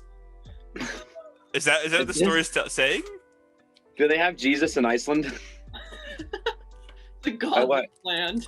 I feel like the better way to ask that question, Cameron, is do they have Christianity in Iceland? That's true. Well, okay, well, no, I'm willing to accept that there's other, like, Judaism or. That's fair. Okay, that's fair. I guess Islam believes in Jesus, but he's not the Messiah or whatever. Right. So. This is true. I'm just curious. These demons of the caves, thinking they had great cause to dislike old Santa Claus, held a meeting one day to discuss the matter. I'm getting really lonesome, said the demon of selfishness, for Santa Claus distributes so many pretty Christmas gifts to all the children that they become happy and generous. Through his example and keep away from my cave. I'm having the same trouble, rejoined the demon of envy. The little ones seem quite content with Santa Claus, and there are few indeed that I can coax into becoming envious. And that makes it bad for me, declared the demon of hatred. For if no children pass through the cave of selfishness and envy, none can get to my cavern. Or mine, added the demon of malice. For my part, said the demon of repentance, it is easy to see that if children do not visit your cave, they have no need to visit mine. So I am quite as neglected as you are. And because of this one person they call Santa Claus, exclaimed the demon of envy, he is simply ruining our business, and something must be done at once. Yup. Wow, okay, you're taking the side of the demons right now in this story? Whoa. The narrative so far has been pretty one-sided here. Honestly. If we were going to force third person on a specific character, a group of people, I feel like if they wanted us to sympathize with Santa Claus, they would have, put the third person like presence on him. Mm-hmm. But no, instead they decided to tell it from the perspective of the demons. So yeah. I don't know. Yeah. Maybe not the good guys, but I think they are the protagonists here. I agree with this here. I like it. To this they readily agreed, but what to do was another and more difficult matter to settle. They knew that Santa Claus worked all through the year at his castle in the Laughing Valley, preparing the gifts as he was to distribute on Christmas Eve. And at first they resolved try to tempt him into their caves, that they might lead him onto terrible pitfalls that ended in destruction. So the very next day, while Santa Claus was busily at work, surrounded by his little band of assistants, the demon of selfishness came to him and said, "These toys are wonderfully bright and pretty. Why not keep them for yourself? It's a pity to give them to those noisy boys and fretful girls who break and destroy them so quickly." Yeah. "Nonsense!" cried the old graybeard, his eyes twinkling merrily as he turned towards the tempting demon. "The boys and girls are never so noisy and fretful after receiving my presents, and if I can make them happy for one day in the year, I am quite content." So the demon went back to the others who awaited him in their caves and said, "I have failed, for Santa Claus is not at all selfish." Man, I already see where this story is going, and it's gonna be a long one. Everybody strap in. Chug. Can I just say I hate alliteration and excessive use of adjectives in storytelling. But it's the only way to describe something. Nope, you can't just describe it. Every word has to start with the same letter. Exactly. Fretful girls? I don't understand. Fretful? Noisy boys? Strange word to use. Noisy boys playing too much football, it's boys. Girls being too fretful with their Barbies, I don't know. Just keep destroying things. What is the word fretful mean? Let's go to Google. The dream house is actually destroying the value of the properties around it and making it hard for people with lower incomes to purchase housing in that area. So fretful, feeling or expressing distress or irritation. In case anyone didn't know. I didn't know off the top of my head. I could have guessed, but... The following day, the demon of envy visited Santa Claus. Said he, "The toy shops are full of playthings quite as pretty as those you are making. What a shame it is that they should interfere with your business. They make toys by machinery much quicker than you can make them by hand, and they sell them for money, while you get nothing at all for your work. but Santa Claus refused to be envious of the toy shops. I can supply the little ones but once a year, on Christmas Eve, he answered. For the children are many, but I am one. And as my work is one of love and kindness, I would be ashamed to receive money for my little gifts. But throughout all the year, the children must be amused in some way, and so the toy shops are able to bring much happiness to my little friends. I like the toy shops, and I'm glad to see them prosper. So this is definitely not American Santa. Definitely not American Santa. In spite of the second... Also, I chose a long story. I want everyone to know. I didn't realize how long this was. Oh my... It's very long. Oh no. I want you to skim read it and just summarize the most important parts, or just make up the rest on your own. All right. So we're gonna make up the rest on my own here. I didn't realize how long. Yeah. So next up, the camera pans over. Continue to use excessive adjectives and alliteration. I don't even have to worry about that because Christian's first sentence was, and then the camera pans over. So we get a match cut, and it turns to we go back over to the cave. And, I like your cut, G. And you got the demons, they're all sitting around some kind of table, right? And all of a sudden, the one demon's like, whoa, Santa. And he says this angrily. And he's like, whoa, Santa isn't envious. He's just a guy doing a thing. And they're like, what? That's crazy. You're not just a guy, Troy. So they decide to sleep on it, right? They wake up, and what was the next one? The demon of malice or something. He's like, whoa, Santa, aren't you gonna be malicious because the kids are fighting in the streets? And Santa's like, no, I wouldn't be malicious. Hold on, wait.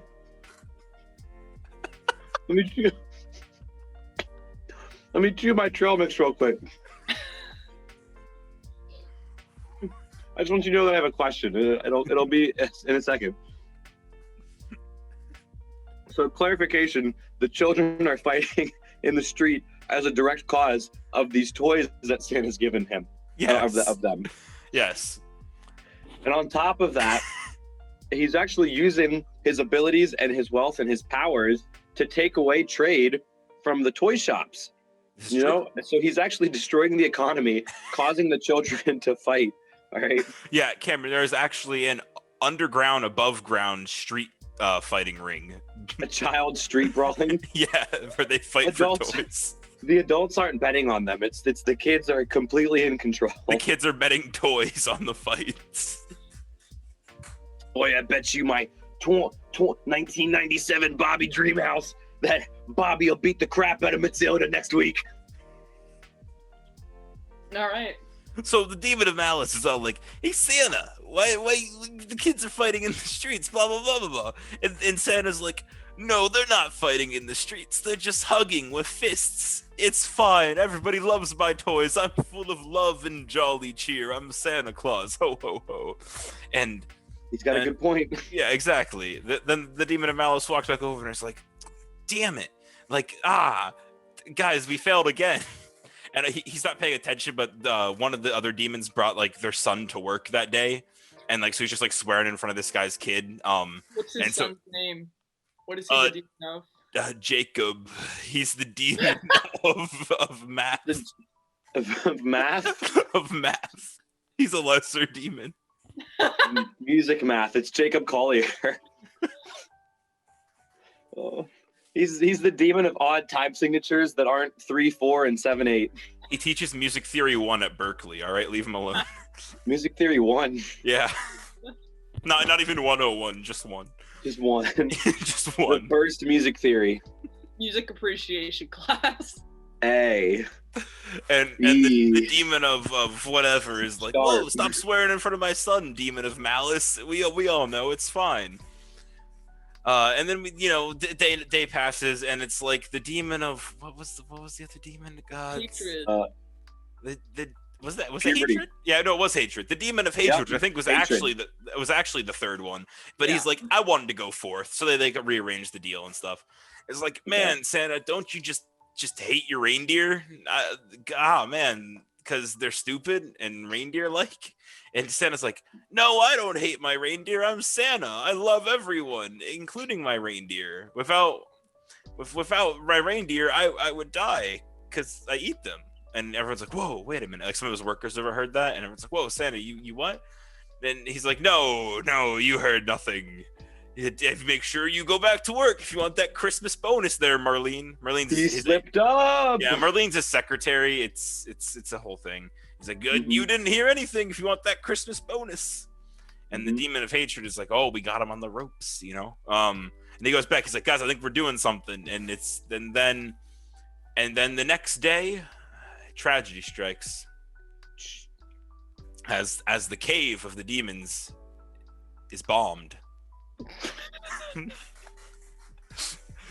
What?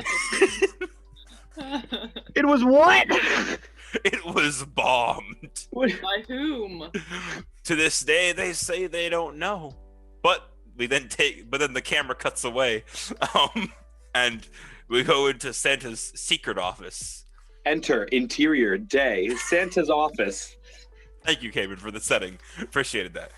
And Santa, he's sitting there, kind of hands like this, and is like, Santa sits with hands.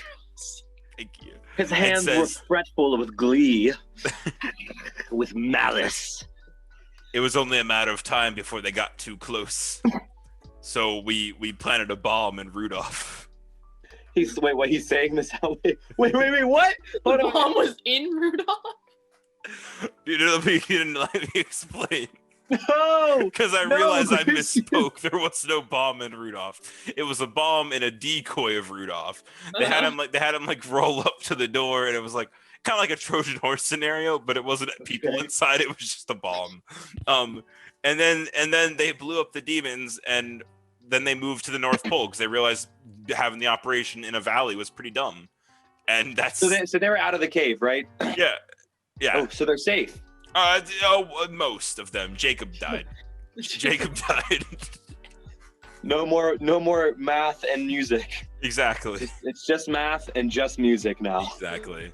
And then, Santa then moved to the North Pole because he thought Laughing Valley was a bad location. He didn't want to be attached to the tragedy that happened. Of course, no relation, never proven. Yeah. And that's kind of how Santa got to the North Pole. And he started changing up his operation, switched out his workforce for just elves. So this over. Is like an origin story. Yeah, like exactly. It's very much a Santa origin story. That's good. And the camera fades to black, and that's the end. And then Jump by Van Halen starts playing. Yeah.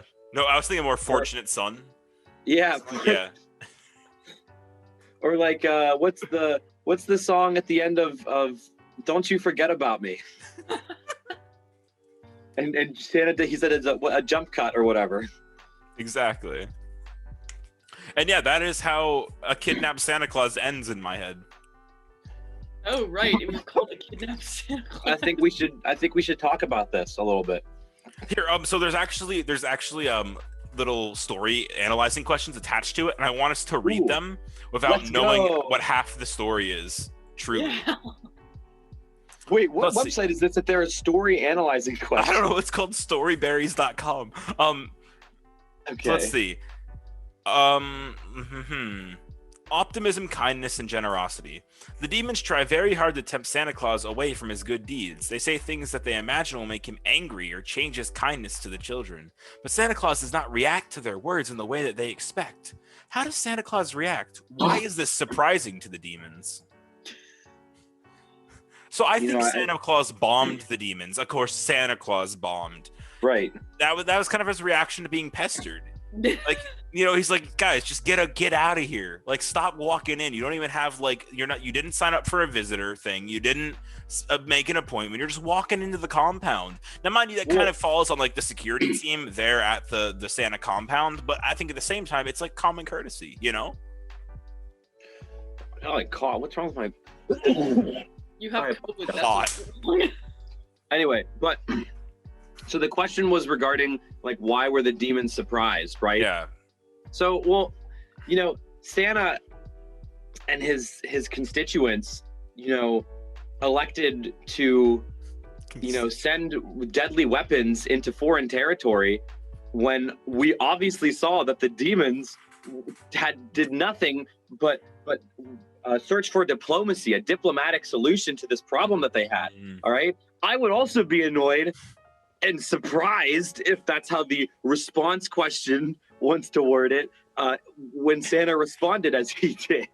Yeah, and he went in under the guise of, diplomacy and fairness, and he really just hates these people for being who they are. They don't change their nature.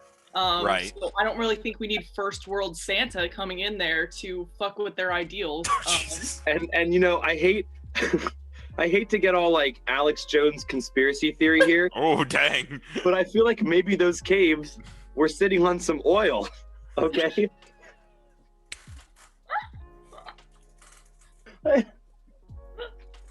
No, conspiracy aside, that's 100% what it was about. All right. Christmas capitalism is destroying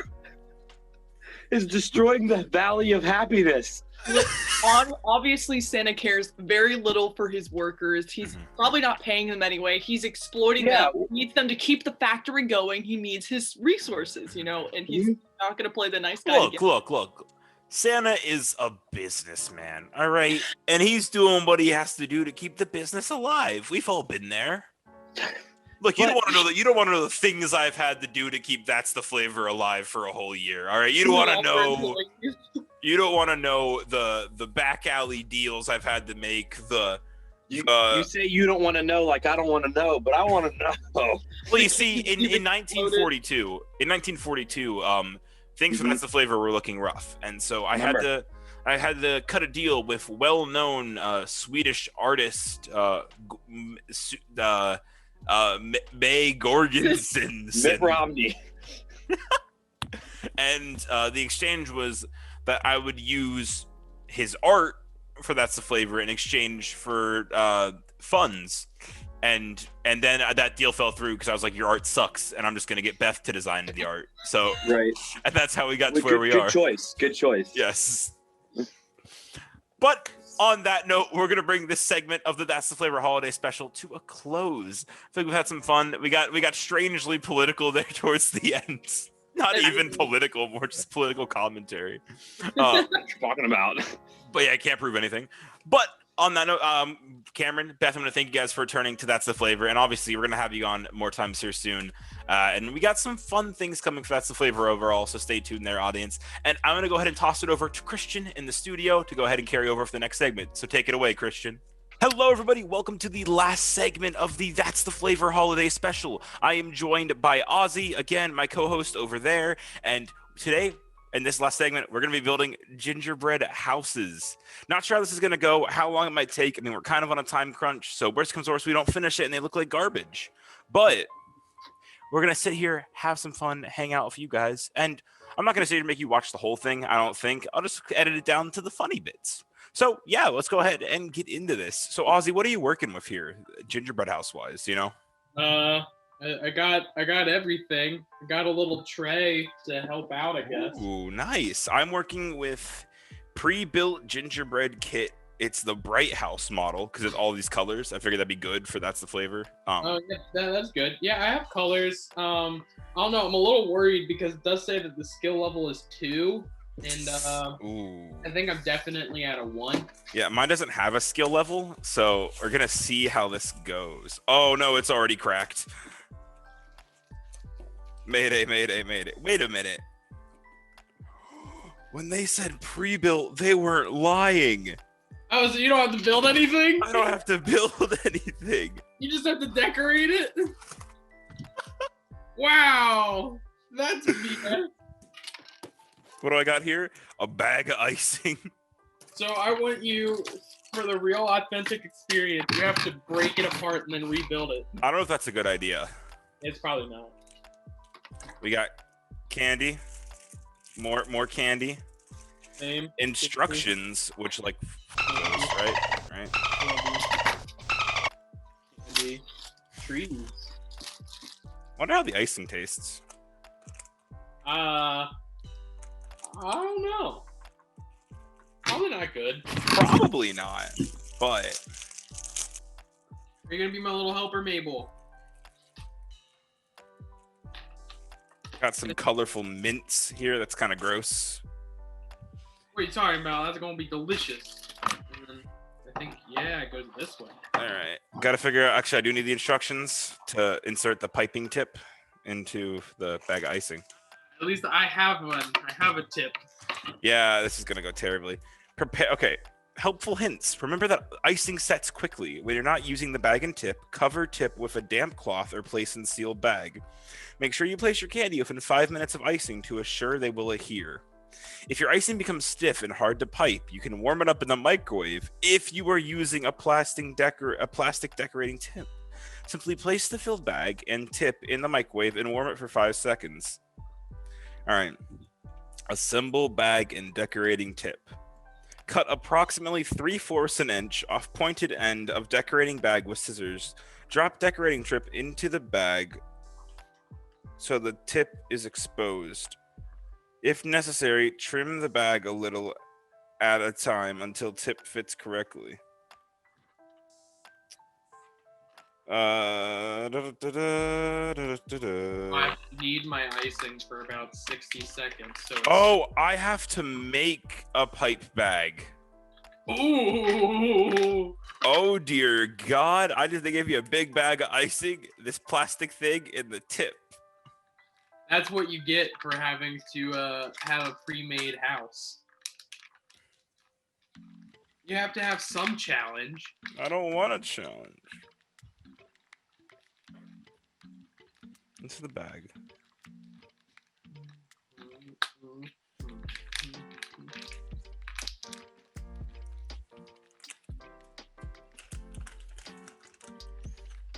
Okay, I need scissors. Oh God, they're all the way over there. Audience, stay here. Don't go anywhere. Good audience. Good. You'll get a treat. Yeah. Okay, good.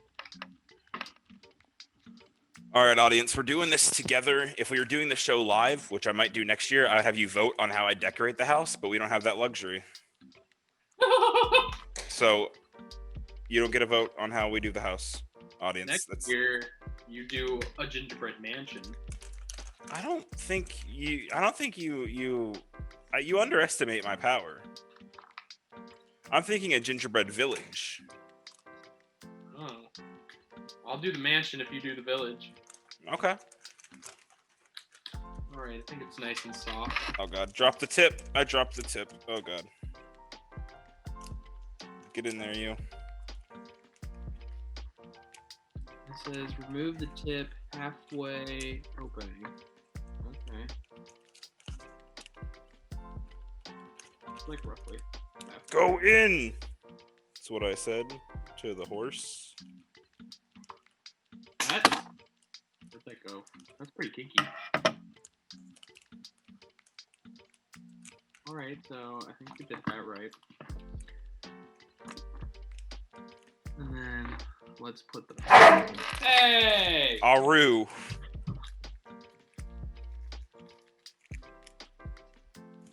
Can't tell if this is half the tip or not. It does not look like half. It looks like a third. Uh-oh. But it already wing jangled its way in there. I feel like we could just roll with this. This feels tippable. Okay. Puppies, this isn't something you can eat. I appreciate your help. Alright, we're gonna roll with this. Alright, so line the 4 canals of the easy bid with a strip of icing. Alright.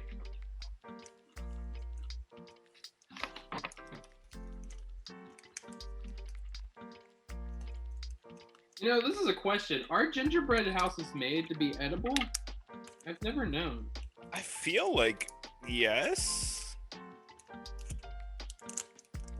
Although I'm not gonna lie to you, the pre-made icing on my gingerbread house kind of looks like Elmer's glue.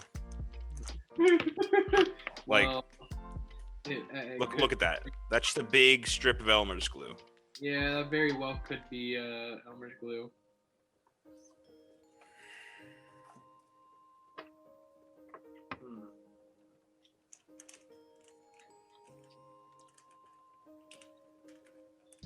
The foundation is the most important. The foundation is the most important. Who are you telling this to? Just yourself? Just everybody. The pups. Oh, dude, this smells like good icing. Actually, I take it back. You ever just My get ice cream doesn't smell. I lied. It smells like Play-Doh. I take it back after a longer whiff. Oh, dude. Not to eat. It is like literally like some magic model Crayola stuff. Like, ew.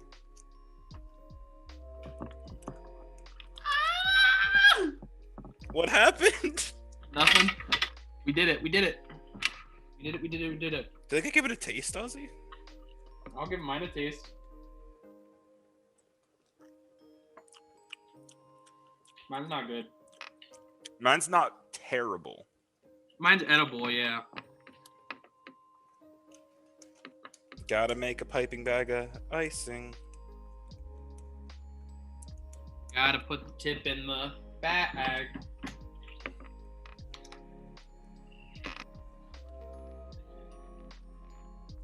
All right. Now we're starting to get to the fun stuff. What, building walls? Yeah.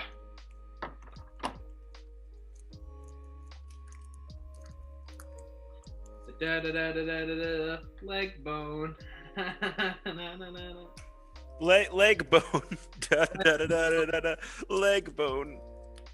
Isn't that like a song? Like it's like the tibia connects to the leg bone. Da, na, na, na, na, na. I don't know the rest. Da da da da da da da da. Leg bone. Perfect. I never took anatomy and physiology. Well, because we never need to. Yeah. It's not important we know our own bodies. Oh god, it's stuck together. Oh god. Uh-oh, stand by.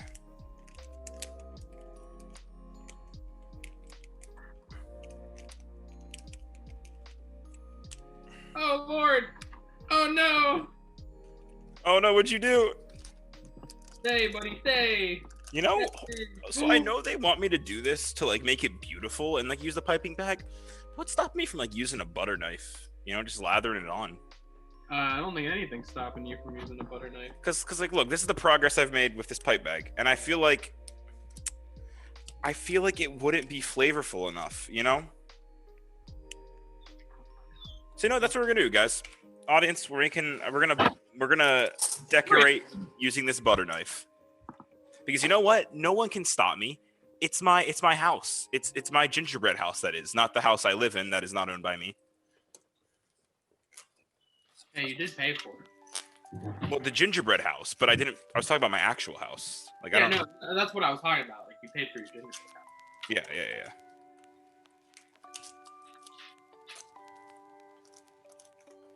You know, I'm a little worried. My mom said that she expects this to look like the picture. Mm-hmm. And you know, I don't know if I'm gonna be that good. Well, tell her you expected it to be your picture. You know, it's not about what's on the box. It's about what picture's in your mind. You know. Yeah, it's pretty deep. That's the flavor. Serving fun and anguish since 1974.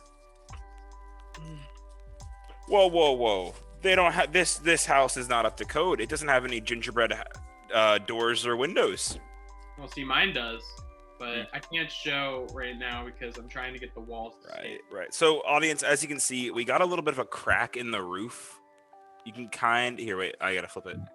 Got a little bit of like a crack in the roof scenario. And I'm gonna try to patch it up here. Just a little bit of some gingerbread flex seal. Also known as the icing I have, but we're trying to get creative here, you know, for our naming scheme. And so we're just gonna get a little bit here on the gingerbread decorating knife, just a small amount. We don't want too much now. And just gonna lather it over the crack here. Oh god, it's not going on. No. Okay, I think we had to do this wall by wall. Just gotta lather the icing on, you know, really.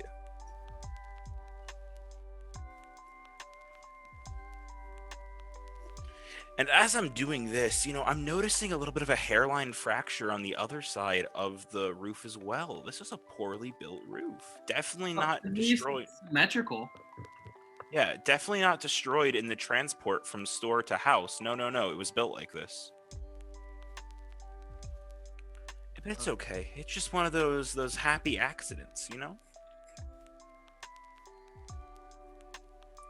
So, yeah, I guess that's the way it goes. Audience, this is what I wanted. This is what I hoped the holiday special would be. Me and Ozzy stumbling our way through Ginger House construction. And more or less gingerbread art, Wouldn't you say, Ozzy? Yeah, they're not gingerbread houses, they're gingerbread homes. I was waiting for one of us to say it. So as you can see, audience, I'm going to tilt the camera down a little bit because the gingerbread house is a little bit more important than I am. You can see here on the front of the home, we kind of went for a little bit of a technique of just patching up with a little bit of icing spackling, making sure that it's exactly what we wanted it to be. And honestly, it's just a little too bright overall. But I'm wondering, so let's look at the box. So the box has icing all over the roof, kind of a whole shingling scenario. And I'm thinking I might go that route because it'll help blend in the construction fixtures, As we can see, we actually have 2 walls, but we are having, it is falling apart. Oh dear God. Oh no, the icing fell off the house. Oh God. Stand by. Pause for technical difficulties.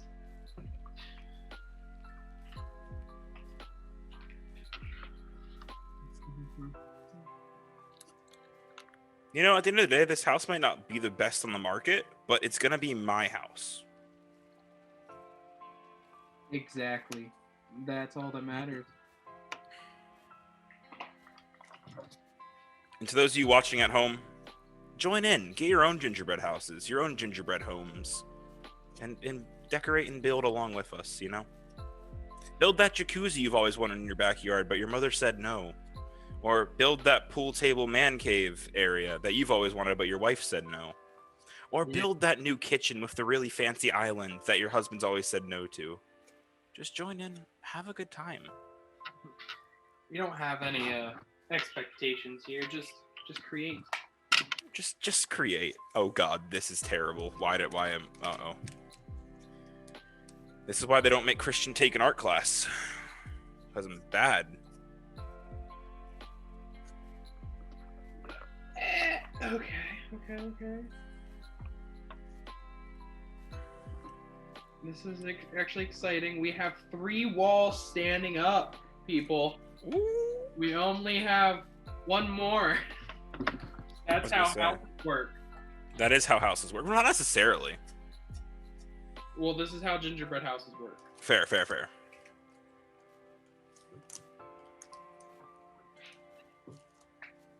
I'm trying to scoop it out with a knife right now. It's not going well. There we go. Audience, how do you think it's looking? Oh, God. Yeah, I think that, it's looking pretty decent. It's not a lot of good colors, but not yet at least. Oh God, it almost fell off the knife.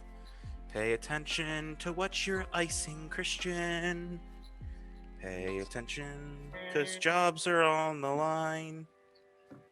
If you don't ice this house correctly, the house market will crash, and a bunch of construction workers will be out of jobs. Yay!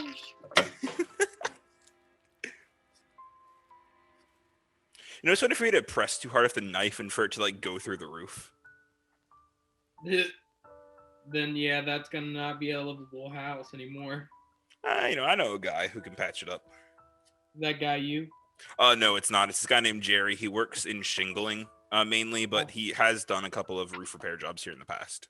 Oh, nice. Okay.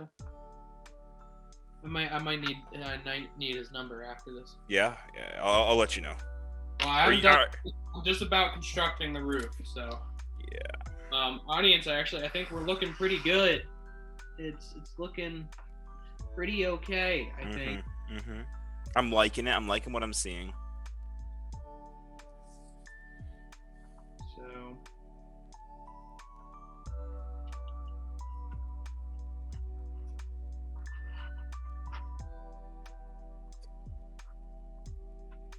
really just using the knife as an extension of myself here, not really a tool, but more of just what I want to be, you know?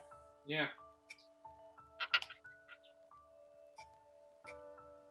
You hear that scrape against the gingerbread? That's more of a love thing than it is a danger for the gingerbread. And so I can see some gingerbread, activists looking at home. Don't worry. It's normal, I promise. We're putting the Food Network for shame. Yeah, dude. Martha Stewart, I'm coming for you. Paula Deen, oh, hang on, I put the camera down. Paula Deen, I'm coming for you. Martha Stewart, I'm coming for you. Snoop Dogg, 'cause I think he might have a cooking show now. I'm coming for you. Watch out. I got icing on a knife. I'm coming for you. Now back to the gingerbread house. Icing on a knife and blood in his eyes. Right. Can you guys even, Ozzy, can you see the icing? Curiosity? Like, can you see the house well? Ish. Yeah, you can see the house, yeah. Okay.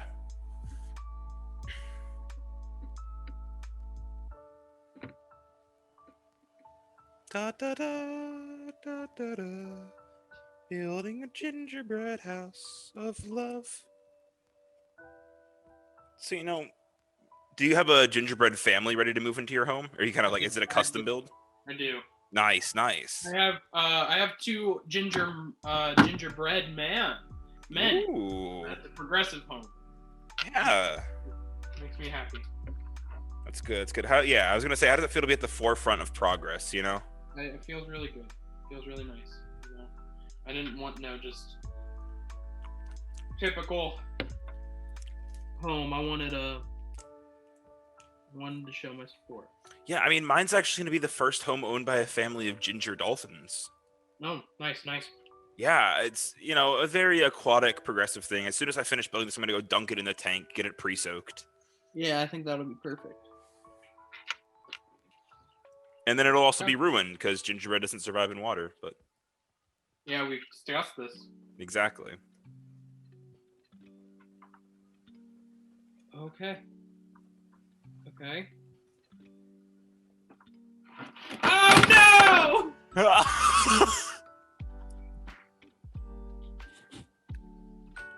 How do we recover from this? I don't think we do. You salvage what you can and you get back up.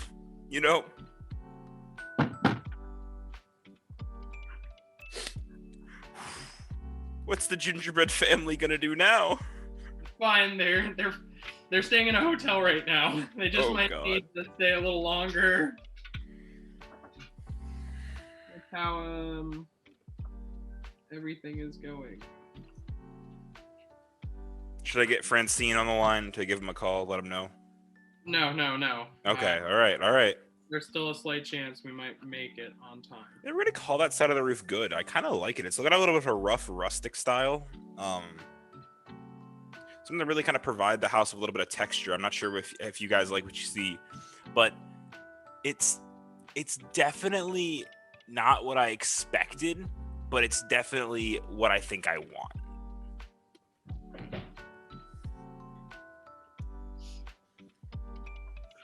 Ozzy, I think this might be the best That's the Flavor thing we've done yet. I'm glad to hear it. I'm really stressed. Why? Because this house needs to be perfect. For who? For my mom. When I said that, she said, "Oh no, it better be like the..." She said it with intent. She wasn't a joke. It wasn't a joke. I have icing all over the place. It's all right. Happy accidents. No mistakes. Happy accidents. Nothing is sticking anymore. Do do do do. Building a gingerbread home with you. A gingerbread home. Some icing keeps falling off my knife and on like in little clumps on the counter, and it's kind of like a little treat for me. Nom. Yeah, as I'm reconstructing my structure. Yeah, well, maybe you should have built a better structure. That stung, not gonna lie. Well, I was waiting for you to make the comment about how I didn't even build mine, so. Yeah. Yeah. Yeah. You know, I don't want to hear it. Look, yeah, I'm not even gonna lie. Yours has a more rustic approach, a more authentic home-built approach. But here in my line of work, we are out here to build homes and build them quickly, especially after the devastation of Hurricane Candy Cane. You know. Or Hurricane Ozzy. Hey! Don't put that on yourself. Don't put that on yourself. That it wasn't you. It wasn't you. All right. Well, I have last idea. You could be like a good gingerbread teepee. Yeah, it might be that. That's kind of cool. That's funky. But then it's not gonna look like the picture. Just take a picture of it when you're done and paste it on the front of the box. She saw it yesterday. Oh no.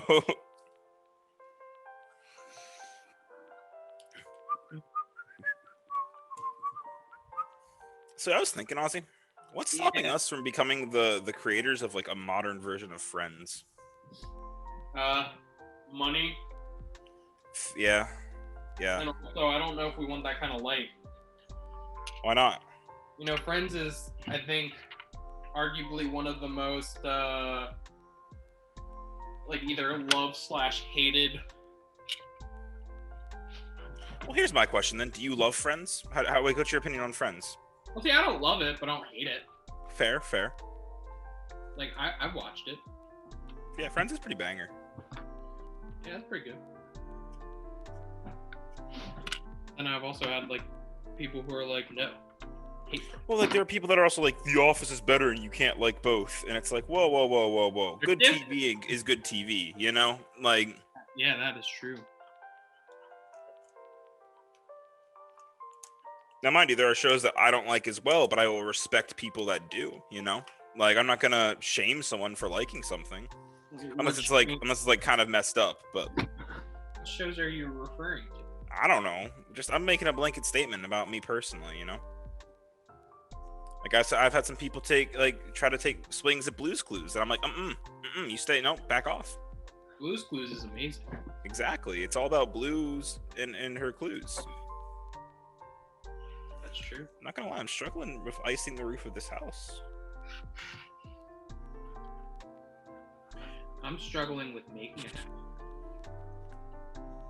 Let it be known we've spent 30 minutes so far, Ozzy. That's not good. Oh, why won't you stay? Oh, okay. Yay.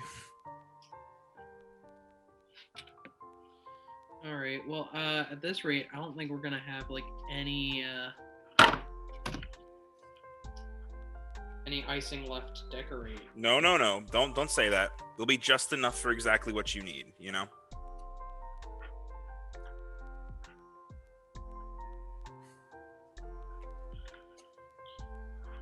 No, maybe some firm presses.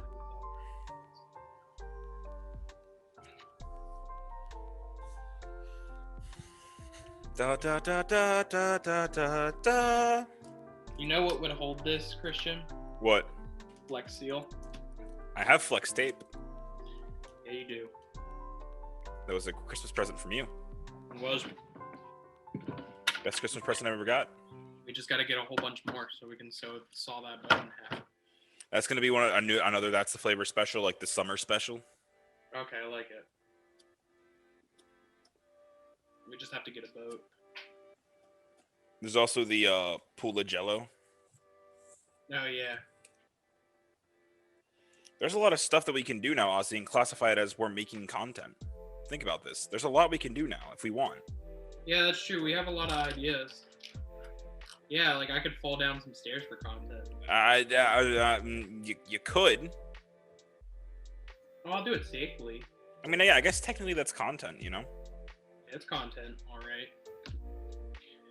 Yeah, audience, how would you feel? Would you like to see me fall down some stairs? Leave a comment below. Yeah. Oh, God. Apply pressure! Apply pressure to the wound!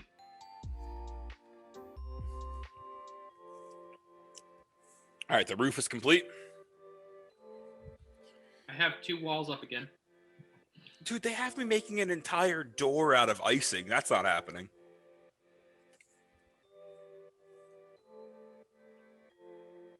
It's happening if you want it to happen.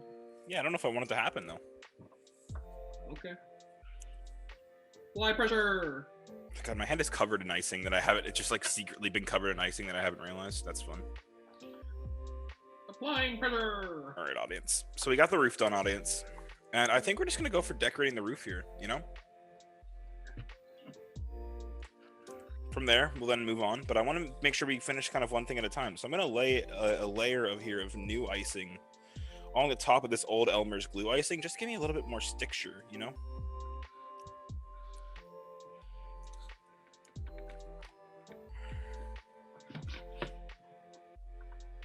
Okay. Okay.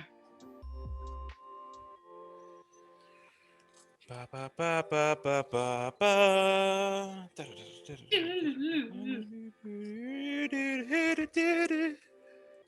Now I want to play Wii Sports. Yeah? Yeah. How about That's the Flavor plays Wii Sports? How would you feel about that? Okay. Audience, how would you feel? All right, audience, I like the response. I like it. And for those of you watching live right now, don't forget to vote for America's Next Top Model, which we'll be talking about after the break. Really hope Carly wins. Yeah, I'm more of a Jessica person, you know? Of course you are. Wow, what is that supposed to mean? You're basic. That's what it means. You chose a girl named Carly. All right, hang on. We gotta pause everything. You chose a girl named Carly. You chose a girl named Jessica. Yeah, because that name has a special place in my heart. You gotta understand, one of the first diamond chest plates I ever crafted in Minecraft, I named Jessica. All right? It has more of a meaning to me than you'll ever know. Also, just so everyone here's on the same page, that gingerbread tastes nasty. I had a piece break off whenever I was doing my roof. Tasted it. It tastes like gingerbread that's been sitting in a box. To be expected. Yeah. All right, audience, back to the decorating. Yeah, I'm sorry. I don't have enough time to focus on that argument right now. Yeah. Not the gumdrop buttons. Not the gumdrop buttons. All right.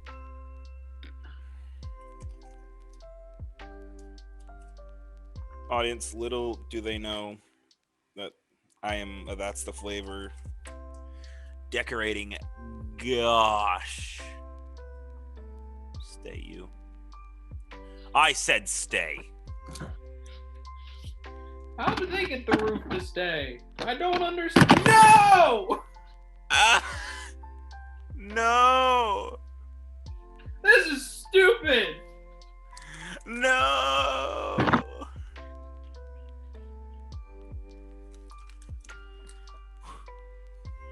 Honestly, it's gonna be okay. It's gonna be okay. Do you want me to call the guy?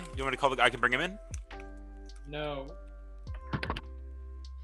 No guy needed.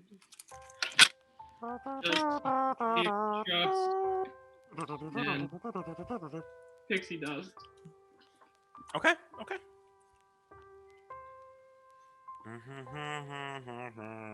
Just at the rate we're going, I think we just might not have a roof because it's not staying.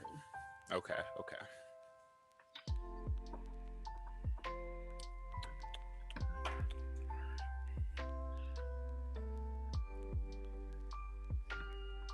I'm now going to lay icing here on the back wall, kind of saving the front wall here. I don't really want to work on the doorway just yet.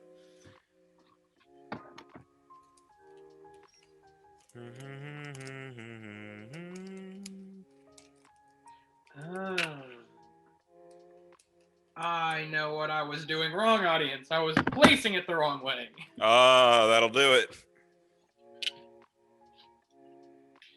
You know, probably everyone's just like, yeah, no shit. Everyone's watching and they're like, what is this guy? What is he doing? I can't deny, though, that last catch was a good save. It was a good save. I'm proud of you.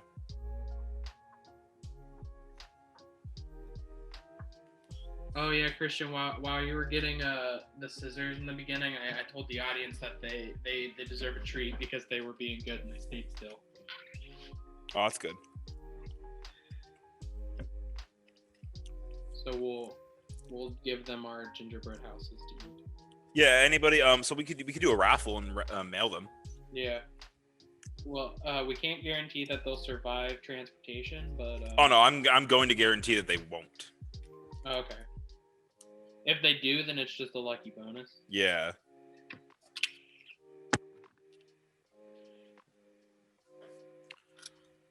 You know, audience, this is what I wanted today on this Tuesday.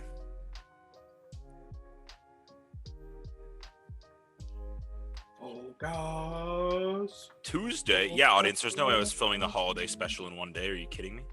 Oh gosh. Hey, we have half a roof. Proud of you. All right, one more time. Focus. Focus. Focus. Oh no, no! Ozzy, it's okay, it's okay, it's okay. Work with it, work with it.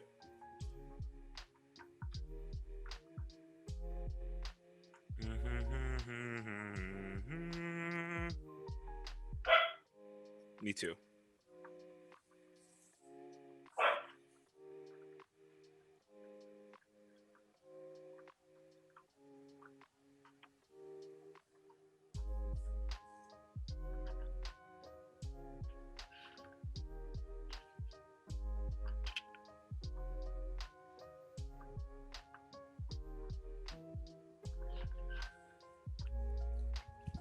You know, I've called in the help of my finger to help lay some of the icing down a little flatter than it's wanting to go.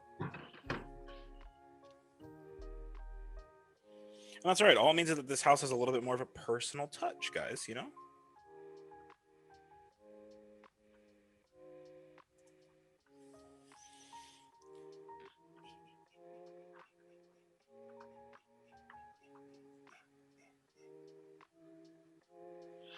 Why won't you stay? All I want.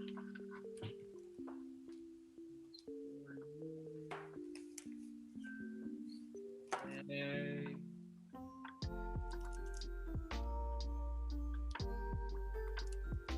All right. You can't fall like that after I called you beautiful. Gingerbread these days. Right. This was so much easier in 5th grade. Did you build a gingerbread house in 5th grade? Yeah. Oh, I didn't. Shouldn't have left. I wanted to. No. You know. Yeah, we're looking at a good back wall here. I'm gonna get some decorations on it. Don't worry, audience. I know it looks a little rough right now, but that's kind of what art is. You know, it always looks a little rough until you get the finished product. Isn't that right, Oz? Art. I have a friggin' 3. Duh. Yes, yes.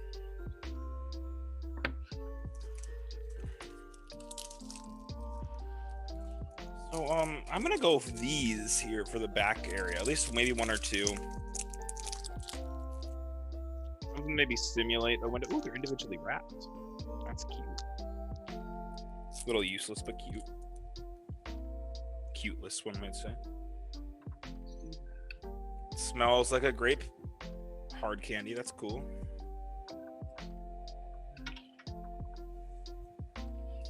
And so we've got one on there. And then, because it goes really well together, I'm going to go with a yellow one here to match it.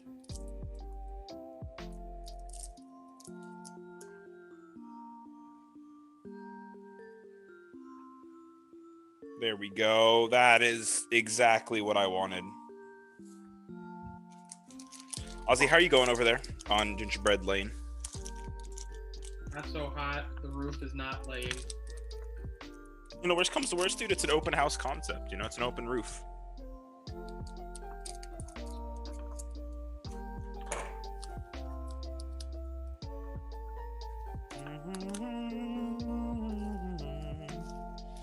You know, Okay, I don't know what in the heck these are, so I'm gonna try one. They're like these little bulby things. Oh god, they poured.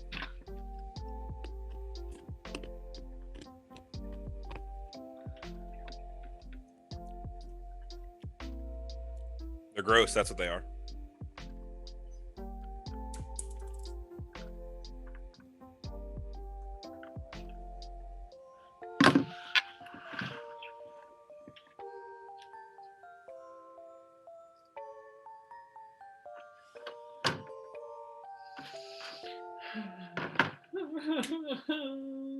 Ozzy, it's okay, it's okay.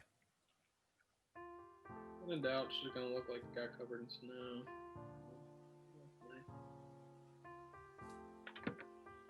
When in doubt, do do do do do do, covered in snow, do do do do do do do.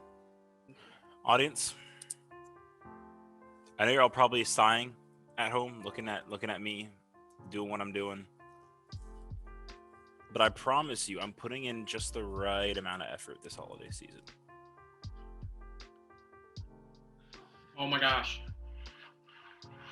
Audience. Oh my goodness, he's done it. Ralphie, what are you barking at? No, actually though. Beautiful. Beautiful. We have a house. We have a house. No, Ozzy, we have a home. No, not yet. I got decorated. Ralph, what are you barking at? Whatever I want. Hey, Ozzy. Hey, Christian. Entertain the audience. I gotta go check the fire. Oh, fire. Scary. Ooh. Yeah, so, how are we feeling? You know, this year, it's almost over. I think that's pretty exciting, am I right? I think it's been kind of crappy for a lot of people.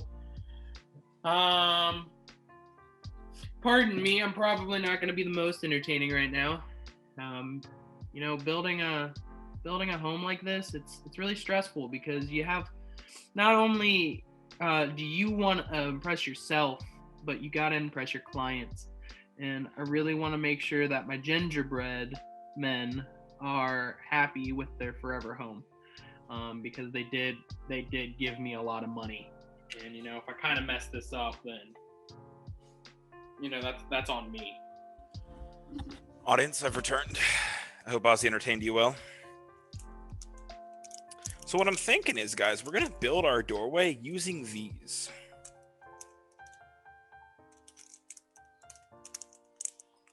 Mainly because I don't want to build a doorway out of icing. You know what I mean, Ozzy? Yeah.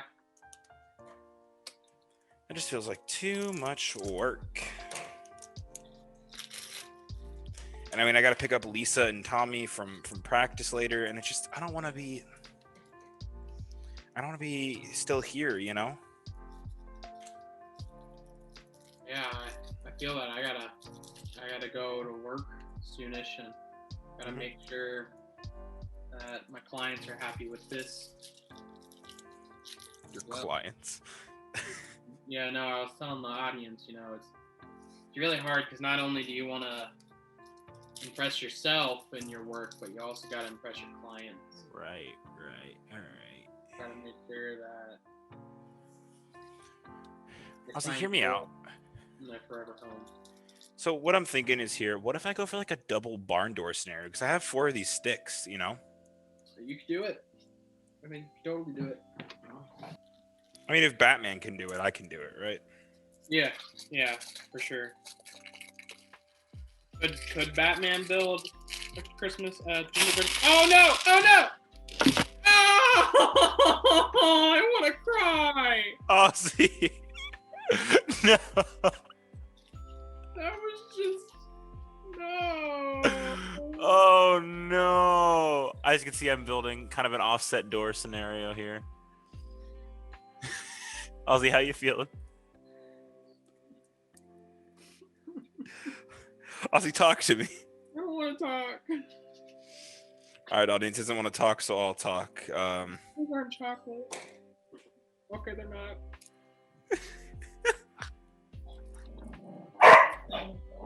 Stop! Not now. There's been a gingerbread tragedy. You know, Ozzy, I'm very happy with what I've created here. So we didn't go for a double barn door scenario because the length wasn't a little as right. So we went for more of a this, and I'm really enjoying it. Yes, yeah. I'm glad. I'm very glad. I'm happy for you. Gonna put a little bit of a window on here next to it.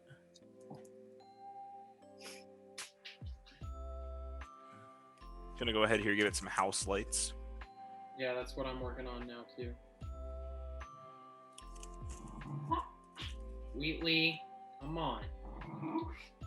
Wheatley, your brother is allowed to just sit there. He's not coming at you. Get him, Wheatley. I mean, don't get him, but you know, for the sake of the argument. Honestly, I think I'm going to go ambitious, and I think I'm going to give myself, with this last stick here, a little bit of a gingerbread chimney. Oh. Going back up to the roof. That's ballsy. Yeah. Yeah, it is. But they don't call me Mr. Ballsy for nothing, you know? Yeah, you're right.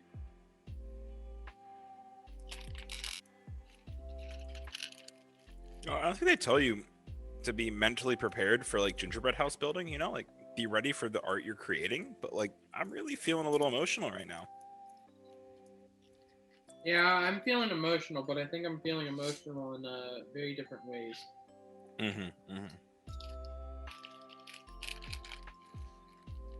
All right.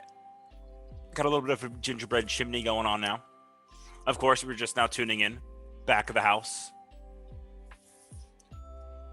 Front of the house. It's not perfect, but it's my home, you know?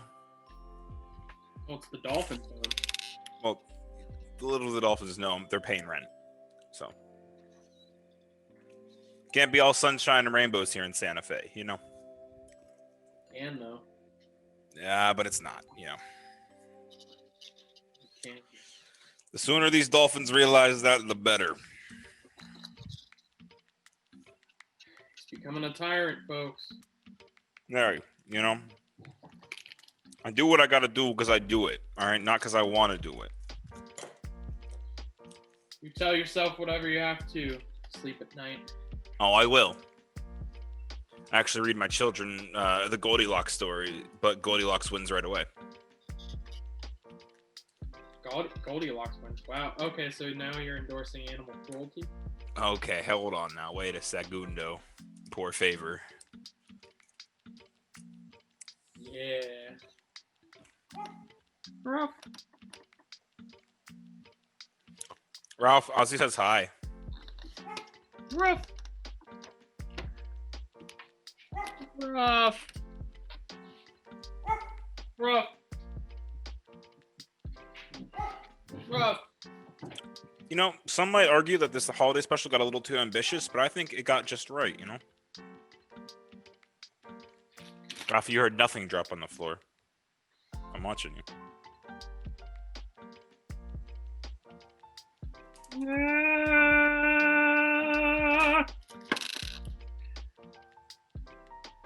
Sabenia. What? You ever really caved in a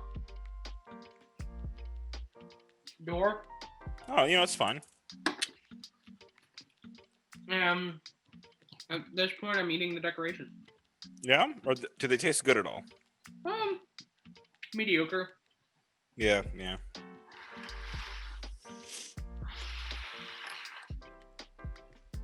My mom's gonna come home, and I'm just waiting for the disappointing look that I'm gonna get. She'll be like, "Really? Really? That's what you designed?" Yeah, me too.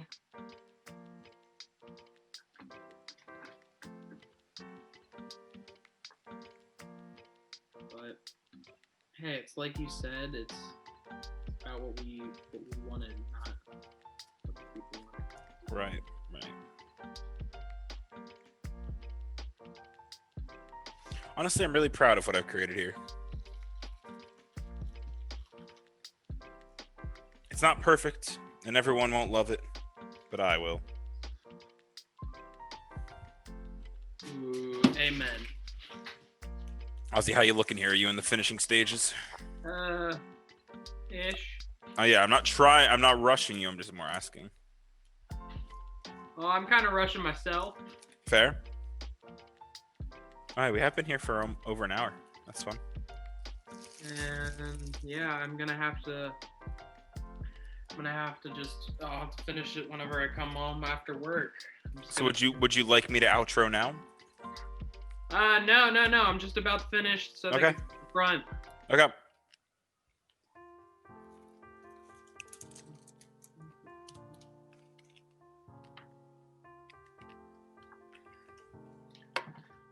You know, we're gonna attempt this.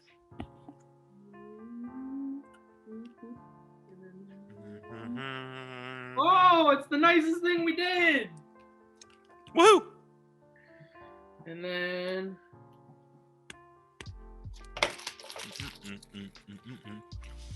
Well, Ozzy finishes up, here's what I'm gonna do. I'm gonna give you a little tour here of my house finished product. Here we got the front. Fit with a window, little ornament there on the doorway, a candy cane doorway nonetheless, some gumdrop, like porch lights, front door lights. We have the roof here. Let's do a quick thing of that. Just a little couple decorations, some gumdrop, little round candy things. Chimney in the back there. I'm really proud of the chimney. Same thing here on the other side, but that chimney is definitely, I think, the best part. And of course, we have the back of the gingerbread house here. Got a double window scenario here. Just a couple little bit of decorations. The family here wasn't really big on kind of back of the house decorations. So we try to keep it a little more minimal for them. Something that'll just be a little simple. It'll serve the purpose. So yeah, that's kind of my gingerbread house here overall here on HGTV's Gingerbread House Designing Show.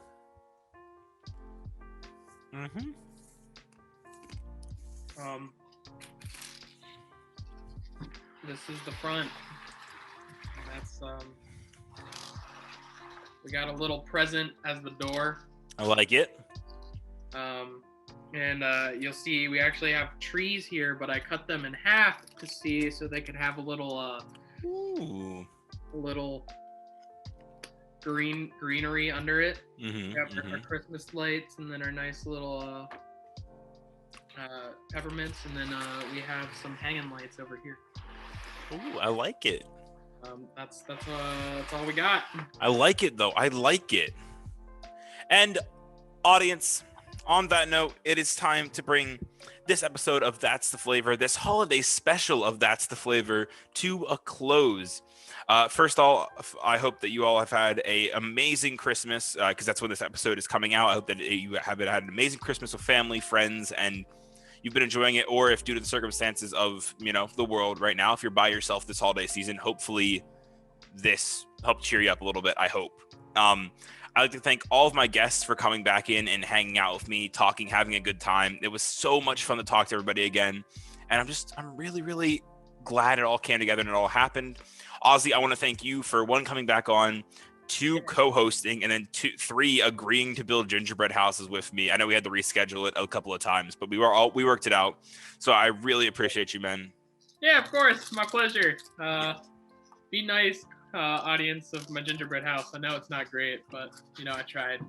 To be fair, they sat here and watched as it fell apart like 3 times, but like I said, there should be a counter. I think it was like 5 times. Maybe we'll see. Since I'm the one editing, we'll see. Maybe there'll be a counter just for you. I'll call it Ozzy's counter that he wanted. But audience, again, thank you all. I said it earlier in one of the bits, but without you guys, That's the Flavor wouldn't be what it is. Without my guests, That's the Flavor wouldn't be what it is. And so thank you guys for all the support, for everything so far. I couldn't be more thankful. And yeah, I've been Christian Slider. This has been the That's the Flavor holiday special. And yeah, until next time, stay jingly, stay merrily, stay holiday-ly, and most of all, stay flavorful.